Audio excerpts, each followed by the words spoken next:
This story is about a guy named Chung Yan, an underpaid engineer who died from the stress of his workload and finds himself reincarnated into the body of a prince. In this new world, witches exist with supernatural powers, and Chung Yan plans to use his engineering skills and the witches' powers to advance in this primitive society. His new life begins abruptly when he hears someone calling him to wake up. As he opens his eyes, he discovers himself seated on a chair, bewildered by his unfamiliar surroundings. He looks around and sees these oddly dressed ladies. When he looks in front, he sees an entire town gathered around what looks like an execution platform. Naturally, the poor guy's mind is blown by this bizarre scene. I mean, just a while ago, he was probably crunching numbers or drafting some blueprints, not dodging beheadings. Suddenly, a bald guy addresses him as Prince and reminds him that the time for the execution has arrived and he has to announce his ruling soon. The boy remains clueless for a moment about what's happening, but when he focuses, memories of the body's previous owner flood his mind instantly. Apparently, he's the fourth prince of Grey Castle, known as Roland Wimbledon. He recalls his father assigning all his siblings to various territories under his control, with the promise that in 5 years, the one who governs best will inherit the kingship. But the boy faces a big problem.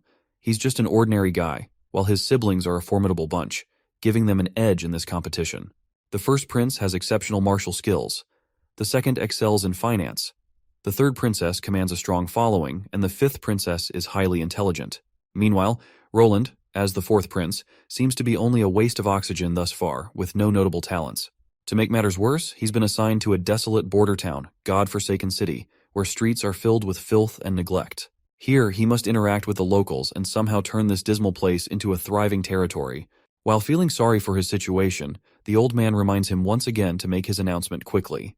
That's when the boy realizes he has a witch to execute today. The crowd is restless, eager to witness the demise of this alleged witch, whom they believe to be a spawn of the devil and wholly deserving of death. The boy is shocked by the bullcrap spewed by these ragtag individuals and deeply disappointed by their uncivilized behavior, which infuriates him. In frustration, he flings the paper from the old man's hands away and with an annoyed expression, orders everyone to release the witch immediately. The crowd goes quiet, clearly unhappy with the prince's sudden decision.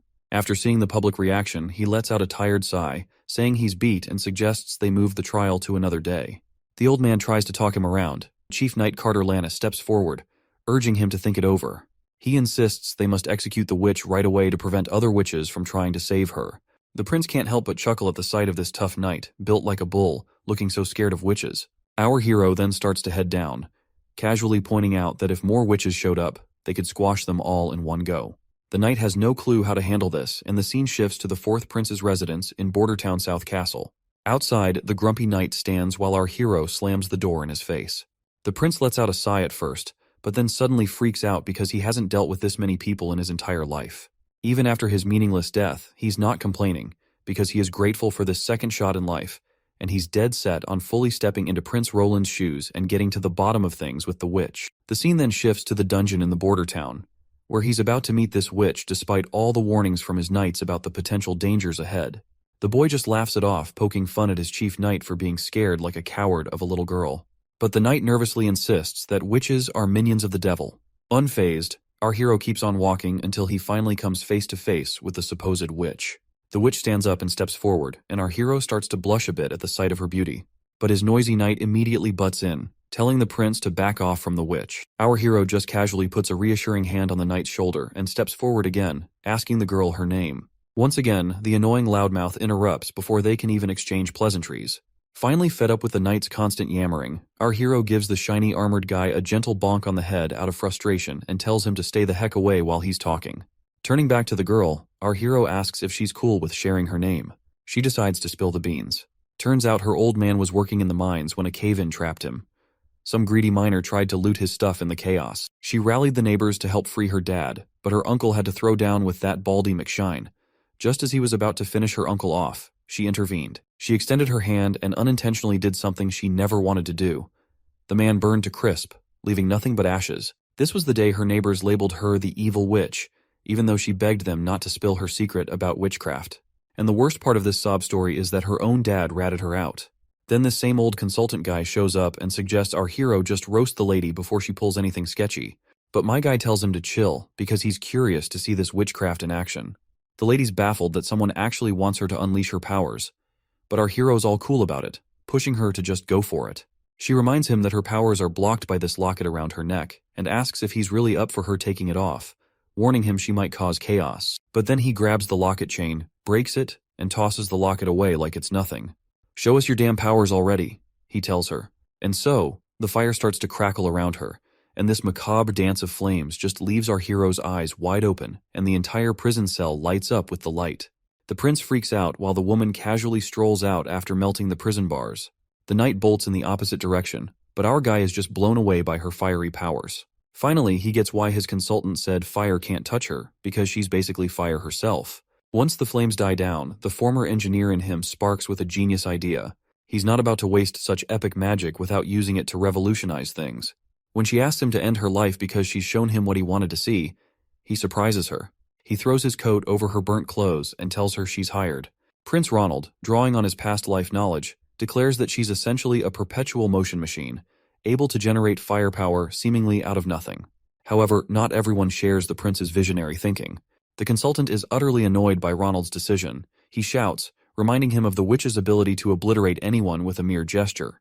Moreover, he warns that hiring her could attract the attention of the Witch Cooperation Association, potentially leading to their destruction. But Ronald dismisses the old man's concerns, instructing him to prepare a work contract. He then starts walking away, casually mentioning that he intends to establish a working relationship with the witch, Anna, and further orders the consultant to arrange accommodation for her as well. Back at the administrative office in Bordertown Castle, the old man reports he's taken care of everything as instructed, but he's not sure about sparing the witch's life. The prince cuts him off, saying not to question his decisions. To him, witches aren't some monsters, but the old man's still not convinced. That is when our hero lays it out straight, reminding him that Bordertown is a total mess, and he doesn't have his brother's riches or his siblings' smarts. So winning here is a long shot, and he's got to try something out of the box to claim the victory. The old man's impressed by the prince's determination and agrees to arrange a meeting with Miss Anna. Meanwhile, Miss Anna is getting a thorough wash and cleanup, and once she's looking all cute and tidy in some nice clothes, she's escorted to meet our hero. The knight shows our hero the cottage where Anna will be staying. The prince is pretty impressed with the cottage, especially since it was prepared on such short notice. Just then, the knight announces Anna's arrival. When our hero turns around, he sees her in a maid's attire, looking absolutely stunning. He's pleasantly surprised and amazed at how well the clothes turned out. He asks her if she's comfortable in her new outfit. But instead of being happy, she starts a tirade, questioning why he's giving shelter to a murderer like her, someone tainted with evil and loathed by everyone. The prince surprises her by stating that he doesn't see things that way. He dismisses all the talk about evil witches and devils' powers as nonsense. He explains that people are just scared because they don't understand her significance to society. He extends his hand, telling her he accepts her despite her flaws. He promises to teach her how to use her powers for good and to make a positive impact on the world. Once inside the empty cottage, Anna immediately starts practicing, unleashing her fiery powers. However, as flames scatter around uncontrollably, our hero realizes teaching her magic control is going to be tougher than he thought. On top of that, there's the issue that every time she uses her powers, her clothes get incinerated, leaving her embarrassed and naked. Both of them feel awkward, but our hero is relieved he had prepared multiple sets of clothes ahead of time. Just then, the old man bursts in with urgent news. While gasping for breath, he shocks everyone by reporting that their patrols have spotted signs of demon activity months earlier than expected this year. Of course, our hero has no clue about these months of demons, and seeing everyone terrified only piques his curiosity further. The old man reveals to the clueless prince that every winter, after the first snowfall and when the sun sets, the gates of hell open in the Dragonspine Mountains. Bordertown isn't defensible, so everyone must flee to Longsong Fortress. However, the old man reassures him that his safety is their top priority. Curious, the boy asks if the old man has seen these gates of hell himself. The old man replies no, explaining that it's impossible for them to see such things. The Dragonspine Mountains are not only impassable, but also emit a foul miasma that affects anyone who gets too close, unless they've already fallen into the devil's grasp, meaning only witches can explore the area and see the gates of hell. The prince then wonders if the old man has ever encountered demons. Once again, the answer is no. It's his first time in the central region of Grey Castle, and hardly anyone's ever come face to face with a real demon. Looks like it makes sense to our hero why this place doesn't thrive with a bustling economy, because people always get evacuated at the end of every year. The boy then raises a valid point, which is that if Longsong Fortress can fend off the demons, it means they're not invincible. So keeping that in mind, he is itching to throw down with these demons by himself. The old man is terrified by this plan and explains that Longsong Fortress has massive walls and Duke Rayon's elite troops stationed there. They're formidable, and Border Town is located in the North Slope Mountains, which serve as an early warning system for Longsong Fortress about impending threats. But our hero remains resolute and instructs the old man to gather local soldiers who have experience fighting demons. In the bright day under this gazebo, we see our duo having afternoon snacks, and while they are at it, the prince requests her to tell him something about months of demons. The lady immediately complies. Her tone gets somber as she describes the hellish experience of the months of demons. Unlike big shots like our hero, commoners here deal with this nightmare every single year. She explains that her father, a miner like many others in town, struggles daily to survive. When the months of demons begin, the people of Border Town send their year's mining production to Longsong Fortress in exchange for next year's rations and some gold royals. During this time, everyone takes shelter at Longsong Fortress until winter passes. One year, the months of demons lasted a brutal 4 months straight. City officials at Longsong Fortress said the ore they produced in autumn could only buy 3 months' worth of food. The 4th month's supply had to wait for new ore. But the months of demons lasted another extra month, which trapped the people inside the fortress. And to top it off, the grub from Longsong was divided between people equally, leading to the strong bullying the weak. The prince gets ticked off hearing her sad story, and he straight up tells the lady that no one's gonna suffer through those months of demons again. Leaving the gazebo, our hero asks to meet with the consultant to check on progress.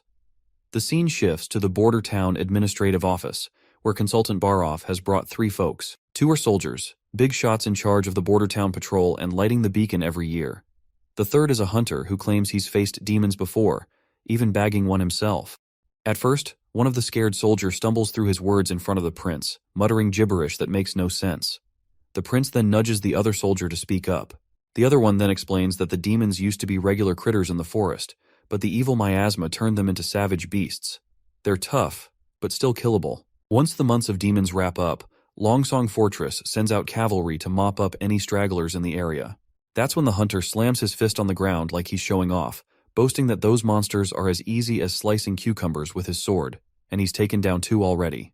The big guy then drops to his knees before our prince.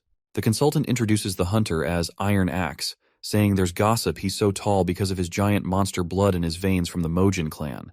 Our hero asks him straight up if his stories are true. Iron Axe nods confidently, saying he's already killed a demonic boar and a wolf type. Iron Axe explains how hunters categorize demons. As the guard mentioned, these critters started out as regular animals but went berserk after they got a taste of hell miasma, and which is why they're such a pain. The wolf type is sneaky and lightning fast, and the wild boar has a tough back which is so thick that even crossbows struggle to pierce it. The prince quickly realizes that these demons are essentially animals, but with enhanced traits. The hunter agrees, saying they don't pose much of a threat. However, he gets serious when discussing hybrid types, calling them the true spawn of the devil. He explains that these monsters are horrifying creations that only hell could concoct. Describing one hybrid, the hunter mentions it had the body and legs of a rugged beast, but also sported huge wings for short-distance flight. What's more, its senses were keen, always pinpointing its prey no matter how well hidden. The hunter barely survived by diving into the Redwater River before losing consciousness. It seems our hero can handle the regular monsters with big walls, but he's stumped on how to deal with those that can fly. He then asks his knight if those hybrid demon types are supposed to be rare, and the knight nods firmly, saying during any months of demons, you'll usually get 2 or 3 of those bad boys popping up. It's enough to give Longsong Fortress a serious headache. The boy finally connects the dots. With a bang on the table, he announces he's staying put in Border Town for the winter. Everyone's jaws drop at his decision, and the knight scrambles to convince him they're outnumbered by monsters. Our hero fires back, suggesting they build a wall from the foot of North Slope Mountain to the Redwater River. But the knight ain't buying it, and waves it off as a pipe dream, saying it'd take them a lifetime to build such a wall. My guy leans back, telling the knight to chill. He promises if he can't get the wall up fast, he'll retreat like everyone else, because he is not about to throw his life away in this place either. The riled-up knight finally calms down, pleading his loyalty to save our hero at any costs. At the bustling gray castle port of Clearwater, we catch a glimpse of the third princess. She remarks on the chilly ocean breeze, signaling winter's approach, then turns to her knight, Rayon, asking about the return of their black sail fleet. He assures her they should be back at port in 3 days if all goes well. The princess notes this is their last expedition of the year and hopes it brings some nice surprises. Back in the palace, the knight wonders how she was already geared up for the throne competition her father sprung on them. She admits she didn't see it coming, but she figures it's all about paving the way for the king's favorite son to take the throne. Still, She laughs it off, saying being good at running things doesn't automatically mean the second son will win. She tells her knight to dig deeper and understand why she's sending out the Black Sail Fleet on this big expedition. After mulling it over, the knight realizes her fleet isn't just about making money, it's about gaining serious influence and power. Since launching the Black Sail plan, she's rounded up skilled sailors, tough fighters, and key allies to back her play. This is Garcia Wimbledon, the third princess of Grey Castle. She is using smarts and strategy to secure her shot at the throne. The princess then asks about how their plot to off the fourth prince went down.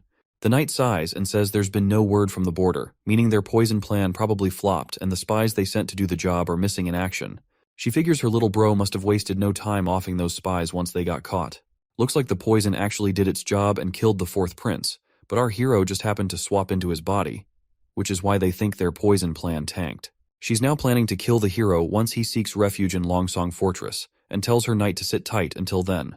She also snarks that since the poison didn't do squat, it means that Snake Enbies, who sold them that stuff, was lying about it being colorless and tasteless. And as punishment for deceiving the third princess, she suggests her knight to hang that liar immediately. It's quite funny how she's about to drop the hammer on their reliable poison guy, even though the fourth prince really did kick the bucket from that poison. The next scene shows us Anna setting in the landscape of greenery, and there we meet her teacher Carl, who asks her what she is reading today. Is it poetry, or perhaps history of their church? The girl greets her teacher, and before she can say anything, her innocent image shatters before his eyes. He is left staring with wide eyes, and the next scene takes him to a rowdy crowd accusing his disciple of being a witch and the reincarnation of the devil. Seeing her hanging there, he slaps his hands over his face, jolting awake in his office. Once he's finally awake, he breathes heavily, haunted by the vision of Anna's hanging. He believes that if even a pure-hearted girl like Anna could be called evil, then those greedy administrative officials of Grey Castle must be true demons, born from the depths of hell. He angrily expresses that if they hadn't switched to lower-quality stones just to save a few hundred gold, the theater would never have collapsed, and those innocent victims would still be alive. In his eyes, those corrupt individuals are the ones who truly deserve to be hanged for their heinous acts and corruption. Sadly, this country didn't administer proper punishment to them. Instead, the blame fell unfairly on innocent stonemasons, resulting in harsh taxes, rampant inequality, little rule of law, and even labeling a curious and innocent girl as a demon and sending her cruelly to the gallows. He appeals to God for help in punishing these deserving evil people. Suddenly, there's a knock on the door, and when he opens it, he finds one of his young students, Nana, looking really worried and anxious. The little girl timidly asks if she's going to end up like Anna, hanged. The man quickly reassures her with a pat on the head, promising to protect her no matter what. He strolls through town, thoughts swirling about how the powerful have mistreated the innocent while he stood by. Determined to act this time, he vows not to let another girl suffer like Anna did. His attention is then drawn to a commotion at the town square. People are gathered around the quest board, where they're reading a notice posted by the fourth prince. It calls for workers for construction jobs in the border areas, gravel workers, stonemasons, and more. The notice details everything the applicants need to know. The teacher's eyes widen in shock as he sees the notice signed and stamped with our hero's name. That's when he remembers our hero, the fourth prince. He's heard rumors about the prince having all sorts of unique ideas and a personality that's totally different from everyone else. The prince also doesn't seem to be a big fan of the church, which gives the teacher a bit of hope. But right now, he's worried that supporting Anna, who is a witch, might get him labeled as a witch sympathizer and land him on the gallows as well. He's banking on the idea that if the prince hates the church enough, maybe he also hates their strict laws. That's the only way he sees to protect other girls from facing the church's severe punishments for being witches. We're back with our hero again, and his knight is questioning him about the dimensions of the wall he plans to build. Our hero says it'll be 15 feet tall and 6 feet wide, enough for 4 people to stand side by side on top. The knight then mentions they'll need to dig a trench as deep as a person is tall to stabilize such a massive structure. With the wall being 15 feet tall and 6 feet wide at the top, the base width will need to be doubled for stability. Even with 350 craftsmen working simultaneously on digging and building, they can only promise to finish before next year's months of demons. The prince curiously asks what the main challenge will be, which is taking such a long time. The knight explains that the real issue lies in laying the wall itself. They'll have to carefully select and polish each rock to ensure they fit together properly. Otherwise, the wall won't hold up well. The prince decides to move ahead with his knight's plan to dig the trench and build the wall at the same time.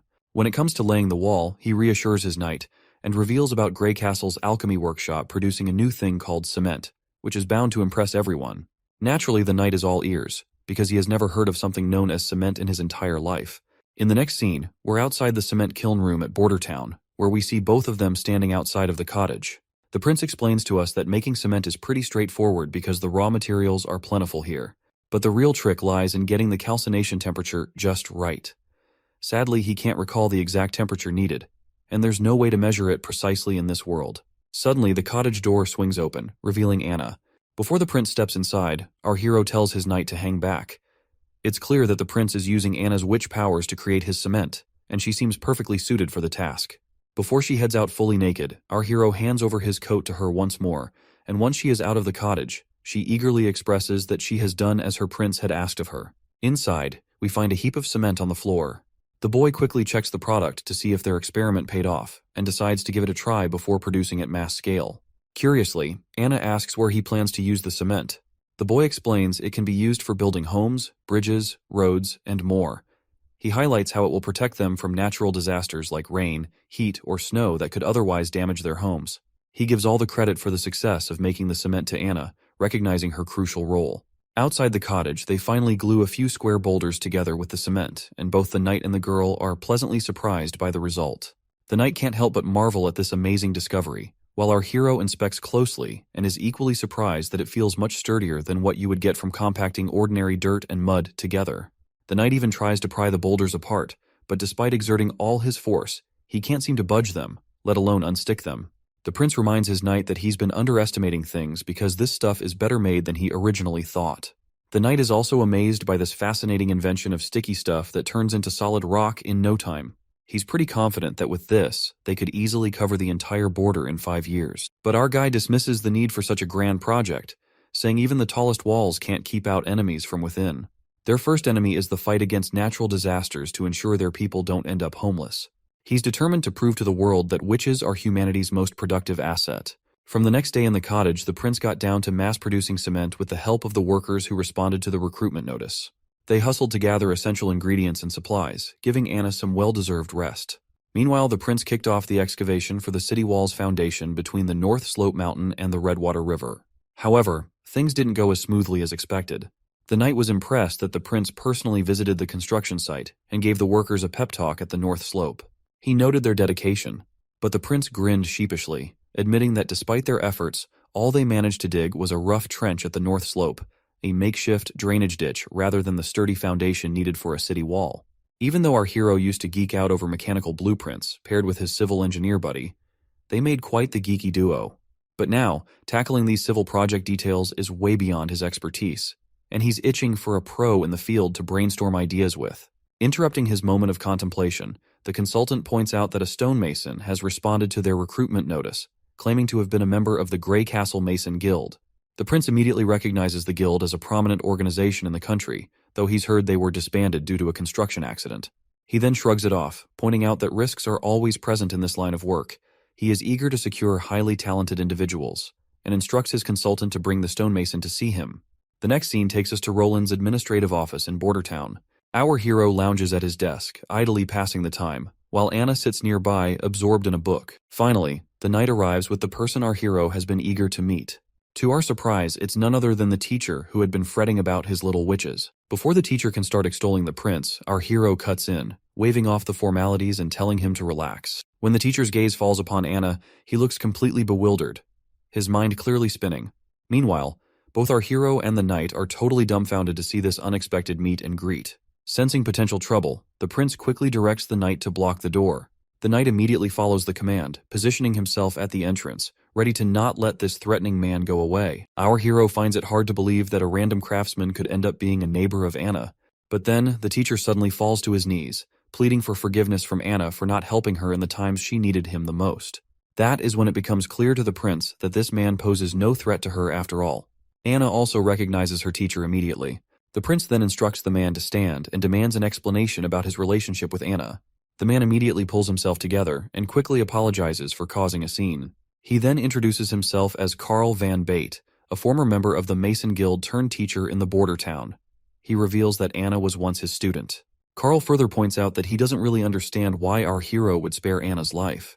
Perhaps he wants her as his lover, but he isn't complaining since being beheaded is still better than being a prince's side chick. Carl is further relieved to see that our hero doesn't believe in witches being incarnations of the devil. After explaining everything thoroughly to the prince, The man further mentions that there's another talented girl like Anna, whom he would like our hero to also keep hidden here in the palace. The prince gladly gives this teacher the green light to bring her here, promising no harm will come to her if she truly is a witch. However, he can't simply take her away from her family, especially since they aren't directly threatening her at the moment. Our guy bursts into happiness inwardly, looking forward to meeting this next witch and discovering her formidable abilities, though outwardly he remains composed and calm. The prince clarifies that he didn't save the girl out of kindness, but because he needs her help. He doesn't believe in those nonsensical tales that portray witch powers as evil. Instead, he sees them as valuable gifts if handled wisely and used responsibly. So whether it's Anna, this other girl Nana, or any other witch, as long as they haven't committed actual crimes, he won't presume them guilty in any way. Once that's out of the way, our hero finally gets down to business and asks the man if he's ever helped build in Grey Castle Town. The man nods enthusiastically, saying he's had plenty of experience. The prince then lays out his plan to erect a wall between the foot of the North Slope Mountain and the Redwater River to keep those demonic critters at bay. From now on, this guy's in charge of the whole project. In the next scene, we're in Roland's palace gardens in Border Town, where Nana finally pays our hero a visit. She looks a bit nervous at first glance. When the little girl asks if she's really seeing Prince Roland Wimbledon, the prince grins and confirms it's him in the flesh. Nana lights up and introduces herself as Nana Pine. Without missing a beat, Nana dashes over to Anna and starts playing with her like they've been sisters forever. The prince wondering these girls are really young, and yet they are a talented bunch, so he is really looking forward to see what future have store in for them. The boy then turns to the little girl, reminding her that her teacher mentioned she's awakened as a witch. The girl asks if he's going to execute her, but the boy quickly says no, explaining that only criminals with a rap sheet end up facing the gallows or a beheading. The girl insists she's possessed by a devil, which her teacher also confirmed. Anna gives her a reassuring pat on the head, while our hero asks when she first noticed something was up. She explains it all started a week ago, when she saw a bird with a busted leg. Feeling a strong urge to help, something like water blobs popped into her mind and surrounded the bird, and the bird's leg got healed instantly. After hearing her story, the prince tells his knight to go grab a chicken. As the knight heads off to find a healthy one, our hero wonders if her awakened powers might lean towards healing, which is nothing to scoff at. The prince then tells her that if she can save animals like that bird, it means she's actually a good person. The girl agrees, saying their teacher also told them that regular folks fear witches just because they can do things others can't. She insists she's never seen a devil and isn't connected to one either. Our hero believes her right away and gives her a gentle pat on the head, reminding her that the church and even their teacher were tricked by lies. Confused, the girl asks why anyone would lie. The boy explains it's not about good or bad, it's about people trying to make money by spreading fake stories. Once the chicken arrives, the little girl asks the prince to go easy on it. The boy agrees, but tells his knight to hold the chicken tight before giving it a quick whack on the head. The poor bird squawks in pain and flops to the ground. He then turns to the girl and urges her to heal the chicken pronto. She nods, saying she'll do her best. When she lays her hand on it, those watery blobs pop up again, and she gets to work right away. A few hours pass, and despite the boy's rough treatment, which leaves the chicken drained, he finally seems to understand Nana's power. She can fix up broken bits and mend fractures, though bringing a chicken back from the dead isn't in her playbook. Once the chicken has served its purpose, the boy tells his knight to take it to the kitchen, leaving the girl with tears in her eyes and a pout for how rough the prince was with the chicken. But he assures her it was necessary. Before long, a feast of delicious food appears before them.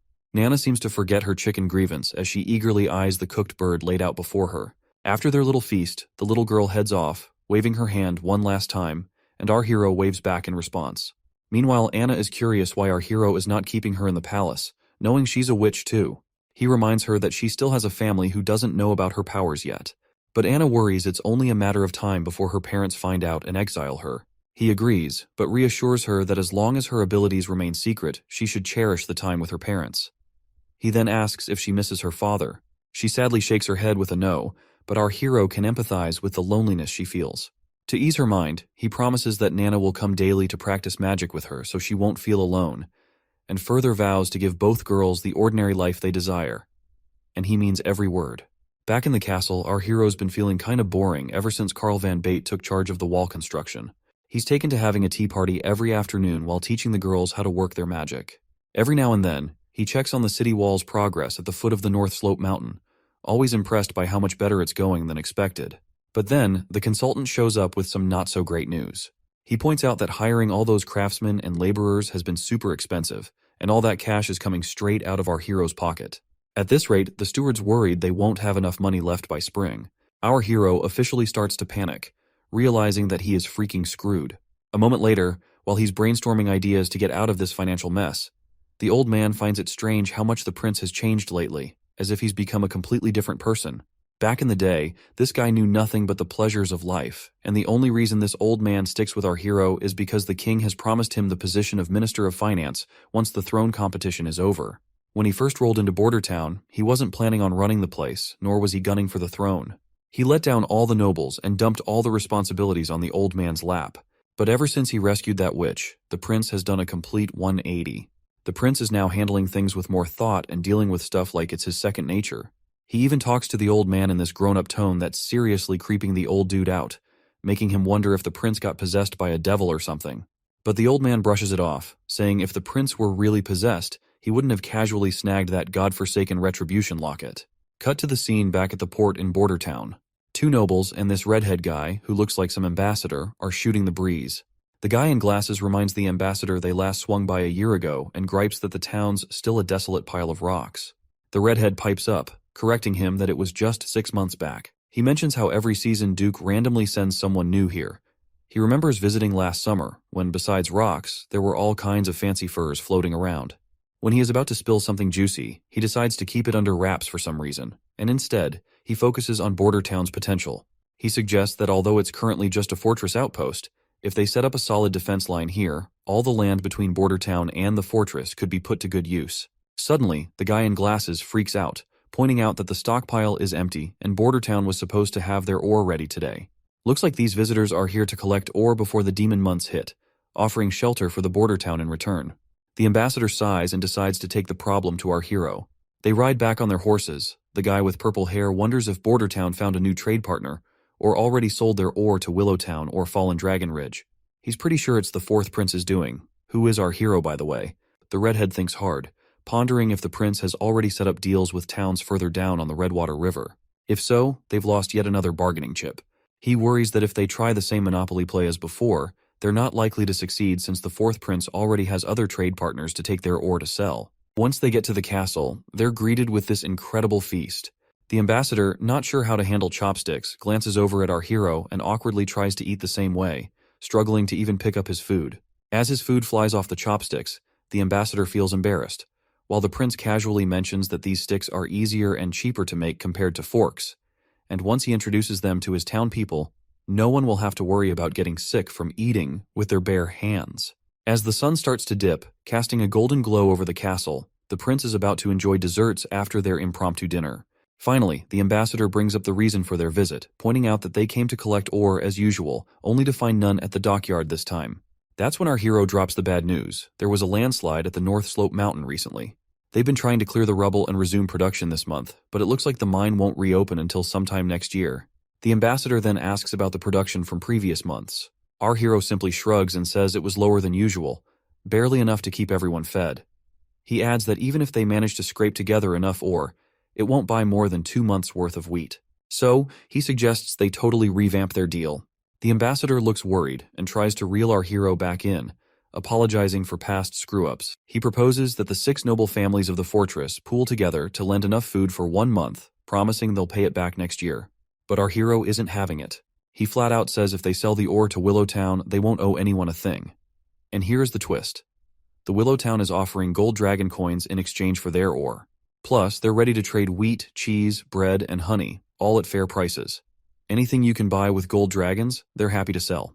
Compared to dealing with Longsong Fortress, this new setup makes way more sense for the border town. Our hero asks the ambassador another question, pointing out if he even has enough influence to make that decision on behalf of the other families willing to lend 1 month's worth of food. Our hero quickly catches on that the ambassador is a member of the honeysuckle family, with this emblem being a dead giveaway. The prince acknowledges that the ambassador might be from one of the 6 families, but questions whether he can really convince Duke Ryan and the others to agree, or if he can guarantee it. Looks like our hero is hitting the nail on the head as the ambassador's face turns sour like a lemon. The scene flashes back to when the ambassador tried to reason with his father, arguing that the new ruler of Border Town, the 4th prince, definitely wouldn't agree to exchange his minerals and gemstones for some food and bread. He suggested buying from them at 30% under the market price, as they could still make substantial profits. But this bald machismo of a father confidently brushed off the concern, saying the sloth-like 4th prince would never handle Border Town's trade affairs. He believed they could continue swindling border towns' resources for mere bread and shelter. In the present moment, the redhead ambassador, after thinking it through, realizes our hero has a point.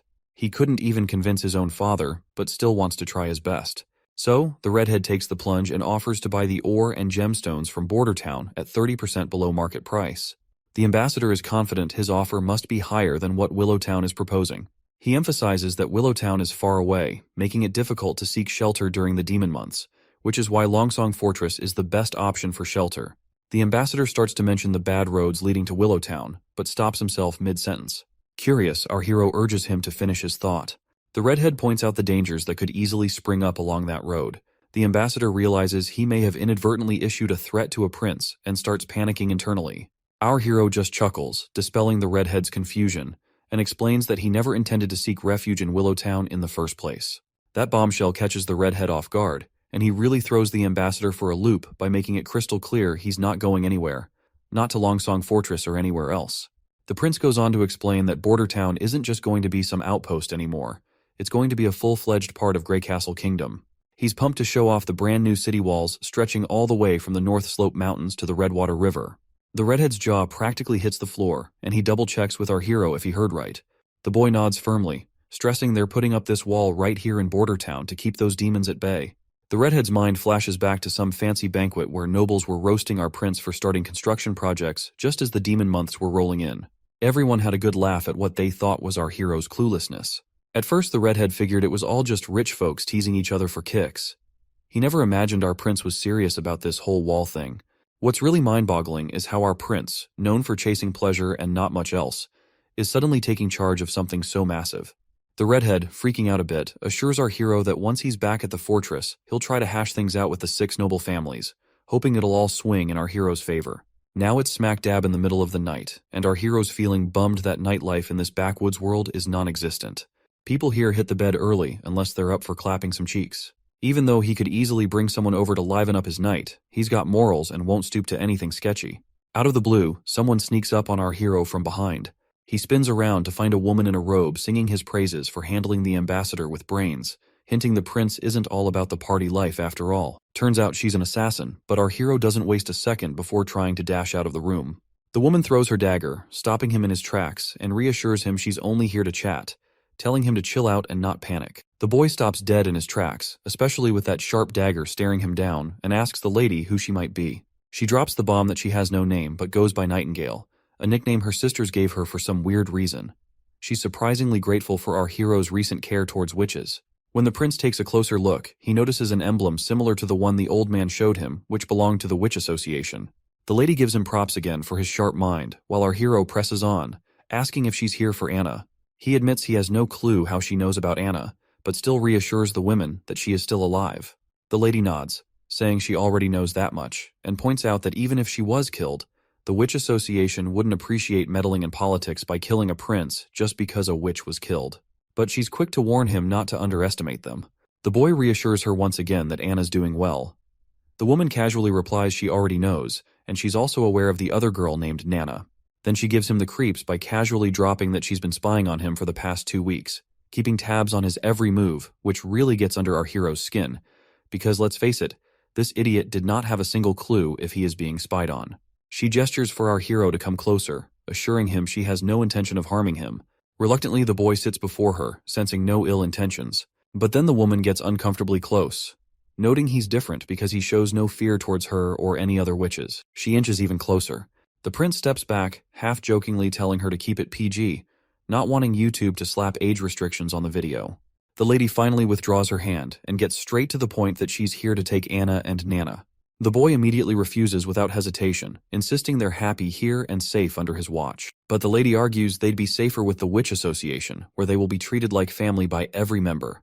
But the boy keeps pressing on, noting that the Witch Association doesn't even have a fixed place to call home. He mentions how his soldiers stumbled upon one of their camps hidden in a forest about a month ago, and the tracks led north. However, in that direction, there are only endless mountains. The lady defends their choice, saying they're based in desolate mountains to stay safe from outsiders and dangers. But the boy isn't convinced, bringing up the lack of basic necessities there that would make life difficult for the girls. He also remembers what the old man told him about the association's goal, which is to gather all witches and find the holy mountains, where witches can truly be safe. He asks if the lady has the same goal in mind. Cryptically, the lady responds that she can't give him an answer. This annoys the boy further, as he insists he won't let the girls live in such barren lands where only demons could thrive. That's when a light bulb goes off in his head, catching the lady totally off guard with what he says next. He invites the entire witch association to come to Border Town for the winter, looking all pleased with himself as he tries to convince her it won't be much trouble to wait until winter passes. The lady reminds him that while the prince may not fear witches, the townsfolk will likely freak out. Plus, the church will pounce the moment they catch wind that witches are staying in Border Town. But our hero is adamant, and wants to show everyone that witches aren't evil, especially if they help the town get through the tough months of demons. The lady then mentions another reason why she wants to take both ladies, especially Anna, who's almost the coming of age. Of course, this point sails right over our hero's head until the lady confirms he heard right. She explains that most witches awaken around the time of the months of demons, or when the gates of hell supposedly open. Basically, coming of age is a witch's final stage, and a woman who hasn't awakened her powers by 18 won't ever become a witch. Once a witch comes of age, during the months of demons, demons take over their minds, causing unbearable agony. It feels like something's trying to burst out of their bodies, straining every vein and tendon to the limit. If they survive, they'll recover after 4 or 5 days, but for those who don't, it's a brutal death. That's why witches are seen as the devil's spawn, and their horrific deaths, mixed with church propaganda, make people think they're possessed by demons. The boy then asks what happens once they hit adulthood, to which the lady explains that their powers will stabilize and often get even stronger, with some even picking up new abilities. Our hero questions how valid this all is. Old records claim that witches find eternal peace on the holy mountain and are spared from demons consuming their minds. The lady admits there's nothing concrete about the holy mountain, it's only mentioned in texts. Taking her to headquarters might slightly increase her chances of survival. If witches could live freely without being hunted, the demonic attacks would be way less severe. The boy realizes that Anna and Nana are key players in his big plan, but he's worried about putting them in danger if he goes ahead with it. He quickly agrees to let the lady take Anna if she's up for it. As for Nana, he decides to wait until tomorrow to talk to her about it. The witch is delighted to hear our hero's wise decision, but when he summons Anna and asks her about it, she immediately declines, saying she's not going anywhere. This shocks both adults, and the woman tries to reason with her, explaining that she can sense the demonic energy building within her as she nears maturity. She reminds Anna about the whole puberty talk she had with our hero earlier. Anna then reminds our hero how he promised her an ordinary life, but she couldn't care less about anything because all she wants is to stay by the prince's side. She's confident that the demonic energy won't stand a chance against her, and she's determined to survive the months of demons and conquer her puberty. The woman sighs and decides to give up on convincing Anna, but she makes it clear she'll stick around to watch over her until she experiences her maturity. She thinks Anna is just a naive kid who doesn't understand the dangers. Of course, our hero doesn't like the idea of her keeping a watchful eye on him for the rest of the winter. Anyway, before the woman disappears, she comes face to face with Anna and talks about the hardships she's seen and the friends she's lost, vowing not to let Anna suffer the same fate. With those final words, she bids farewell to our girl and vanishes into thin air without a trace. Seeing her abilities totally blows our hero's mind. He's amazed by her assassination skills. Once they're alone, the boy gives Anna a reassuring pat on the head and tells her to hit the hay as it's already pretty late for her. The next day rolls around and our hero greets the citizens of the town with a cheery, "Good morning." He gathers everyone for an important announcement. He explains that almost 4 days ago, the ambassador from Longsong Fortress visited him to collect the already mined ore. However, everyone should remember that a month ago, the northern mining quarry collapsed, and production hasn't resumed since then. The community immediately panics because the last output was only half of the average, and they had to endure starvation and a lot of crap from Longsong. He then exposes the Longsong Fortress hideous act, saying he tried to get a loan and supplies from the ambassador, but the guy shut him down hard, just like 2 years back. People freak out again, fearing starvation once again. He reminds them of the time when food was so scarce that many lost family, siblings, kids, and more. He asks them how long they want this cycle of loss to continue. The crowd starts begging him to save them, and he nods positively, swearing he won't let his people fall into that pit again. After a dramatic cough, he drops the bomb, which is that 2 months' worth of mining would have bought them enough food for almost a year, but those Longsong jerks never played fair. The whole crowd starts to seethe at Longsong Fortress for taking advantage like that. So, our hero explains that he traded his stones for a bunch of food from Willowtown, enough to keep everyone fed through the winter. Just as folks start celebrating and feeling relieved, he puts a pause on the party vibes. He reminds them that cutting ties with Longsong means they're committing to sticking it out in Border Town for the winter. That news sets off another round of worry, But the boy quickly shifts gears, reminding everyone about the wall they're building.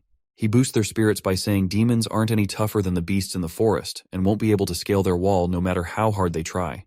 Then he gives them a choice: either seek refuge to starve in Longsong Fortress or stand with him to protect their families.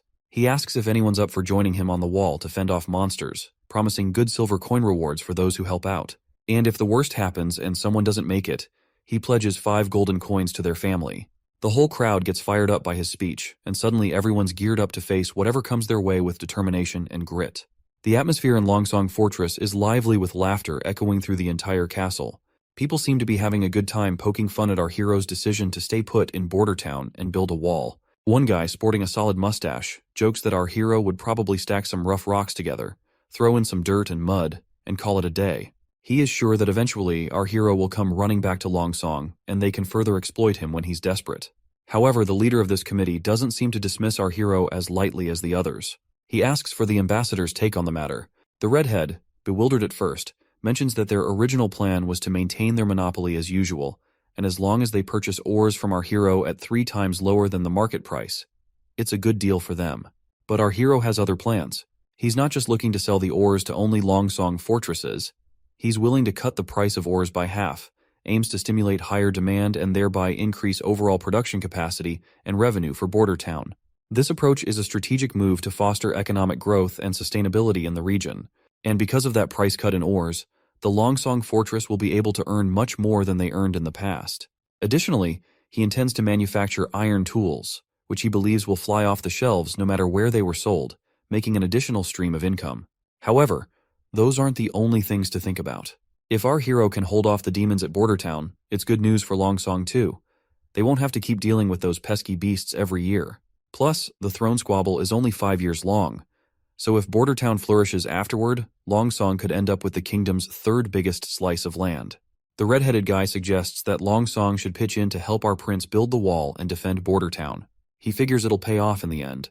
The old man agrees with the redhead's practical sense but calls it typical merchant thinking. To this white-haired fellow, it's not about whether Border Town succeeds or fails. He just doesn't want to share his turf with anyone, prince or not. The next day, Chief Knight's face was priceless when he laid eyes on the contraption our prince had been tinkering with. True to form, he showered all the credit on Anna, who'd helped with welding the metal parts. The prince couldn't contain his excitement over his latest creation, which is a steam engine. He hugged his beautiful invention tightly, seeing it as the first step towards ushering humanity into an industrial revolution fueled by a new energy source. 5 minutes later, the knight still looked baffled, trying to wrap his head around how the machine worked. When Anna fired up the furnace below, the cogs and gears started turning, and soon enough, the wheel began spinning faster and faster. Watching the mechanical parts move left, the knight completely awestruck. It was his first glimpse of the natural power the prince had been talking about, which is a force equal to the strength of 10 knights combined, and this innovation promised to save a ton of manual and animal labor. Training a knight took 15 years, but building a contraption like this stove only took 3 days. The knight found it fascinating that it didn't need feeding, didn't care about weather, and was impervious to arrows or blades. Seeing this, he started to wonder if traditional knights were even necessary in a world with such machines. The boy was totally stoked to see his farming game jump forward by a few hundred years. Later that night, our hero swung open his bedroom door and found the assassin lady once again, deep into studying the blueprints he'd made. He gave her a bit of a hard time for spying on him and just waltzing into his room unannounced. But the lady just chuckles, pointing out how the 4th prince was rumored to be a total flop with a lousy personality, yet his inventions were master class.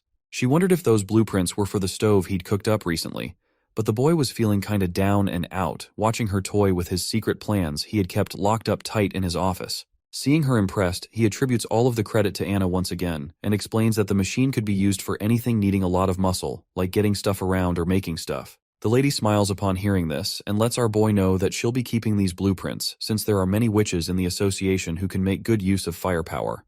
As she tucks them into her robe, the idiot's eyes accidentally drift over her cleavage, and he stumbles over his words in embarrassment, telling her he didn't give permission for that. She just smirks and says she already has something as payment.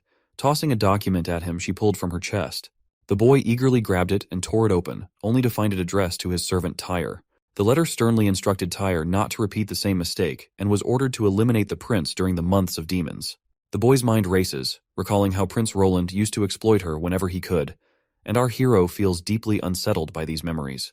The woman then tells him she snatched it from one of the pigeons, mentioning there wasn't any signature on the letter, but she thinks it might have been sent by one of his siblings. So she asks if he's cool with her digging deeper to find out who's behind these orders. He gives her the go-ahead, and she strikes a respectful pose, saying she'll be taking the blueprints as payment. The next day, he's still hung up on last night's letter when the knight shows up. The guy drops to his knees and spills that Tyre kicked the bucket last night. Apparently, she took a tumble from her balcony, and there weren't any signs of a struggle, and the guards swear they didn't see anyone come or go. The boy's visibly bummed out and tells the knight to have the head servant handle the situation. Once the knight had left the room, our hero called the assassin lady back, and she showed up right on cue. She quickly spilled the beans that the servant had killed herself the moment she laid eyes on her. The boy couldn't hide his disappointment, muttering that he figured she'd know how to handle such things. The lady countered, saying she had tied Tyre with ropes up tight, but the wily servant had stashed poison in her fake tooth, and once she died out of poison, she threw the servant from the balcony to make it look like an accident. Even though her interrogation had hit a dead end, she whipped out another note from her cleavage and revealed that this is what she found out in her apartment. With a sly grin, she points out that the sender called Tyre Big Sister and mentioned a seaside view a lot. She hints that there's a chance the third princess from Clearwater Port might be the one pulling the strings. She suspects Princess Garcia Wimbledon might be holding Tyre's family hostage, using her as a pawn to eliminate our hero. Judging by how Tyre chose to end things, it seems she was trained for years before being assigned here. The boy feels deeply disappointed that his own siblings are so quick to eliminate each other for the crown. Suddenly, the woman leans in close to our hero's ear and whispers that she has to go because someone is coming their way.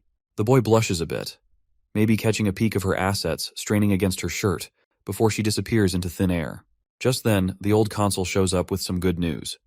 A bunch of folks have volunteered to take on the demons during the demon months.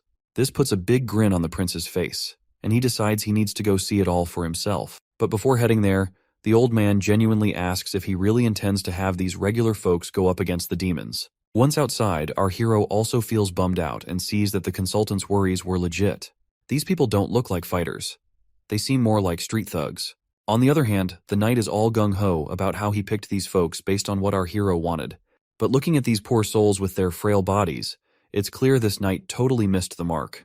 The prince just facepalms himself, and it seems like our hero expected a lot from people who barely scrape by.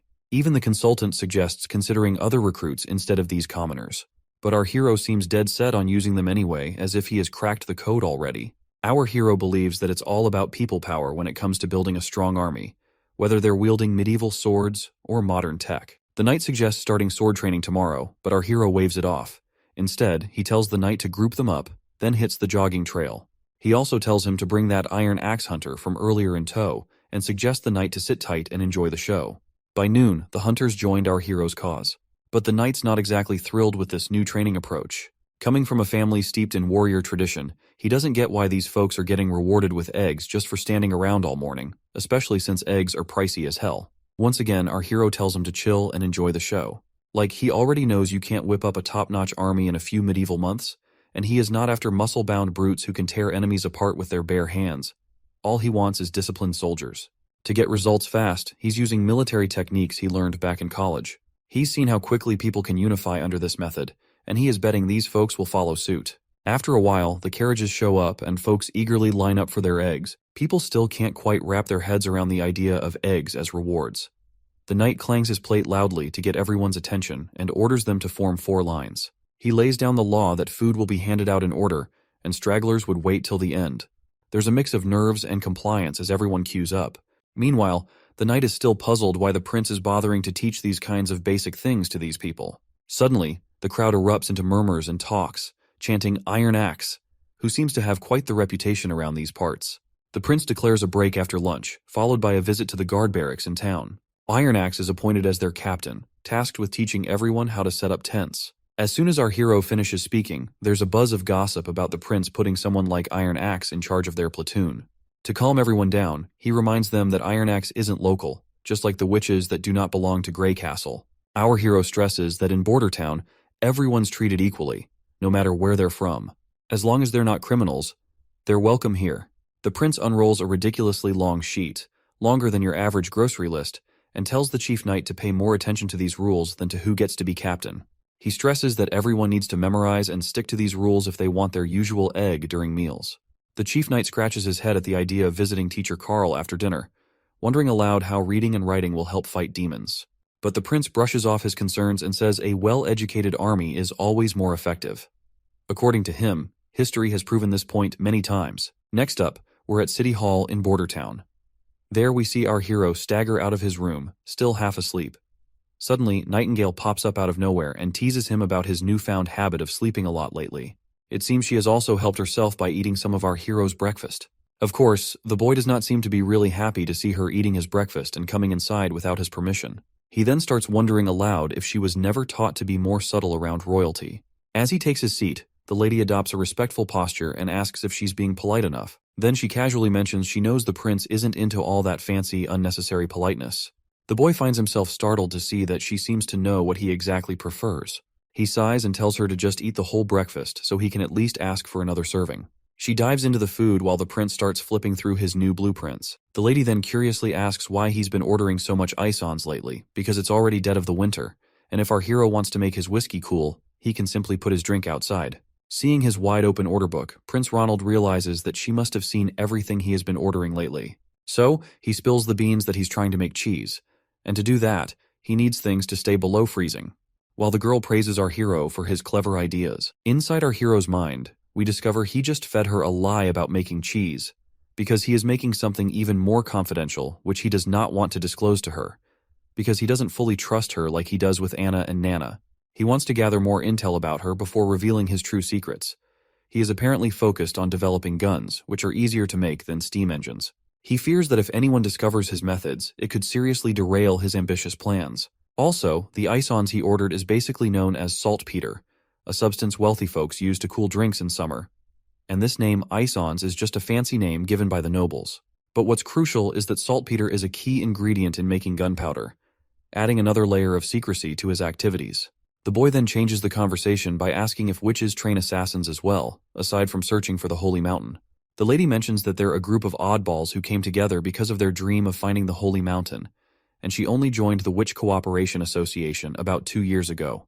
Hearing this, the boy asks if she worked for someone else before joining the association, and wonders if there are people who accept witches. Putting down her plate, the lady laughs at the idea, calling it ridiculous. Sadly, she reveals that if her previous owner had known she had become a witch, he wouldn't have let her through the front door. Furthermore, she admits that if she hadn't been useful to him later on, he would have disposed of her quietly and quickly.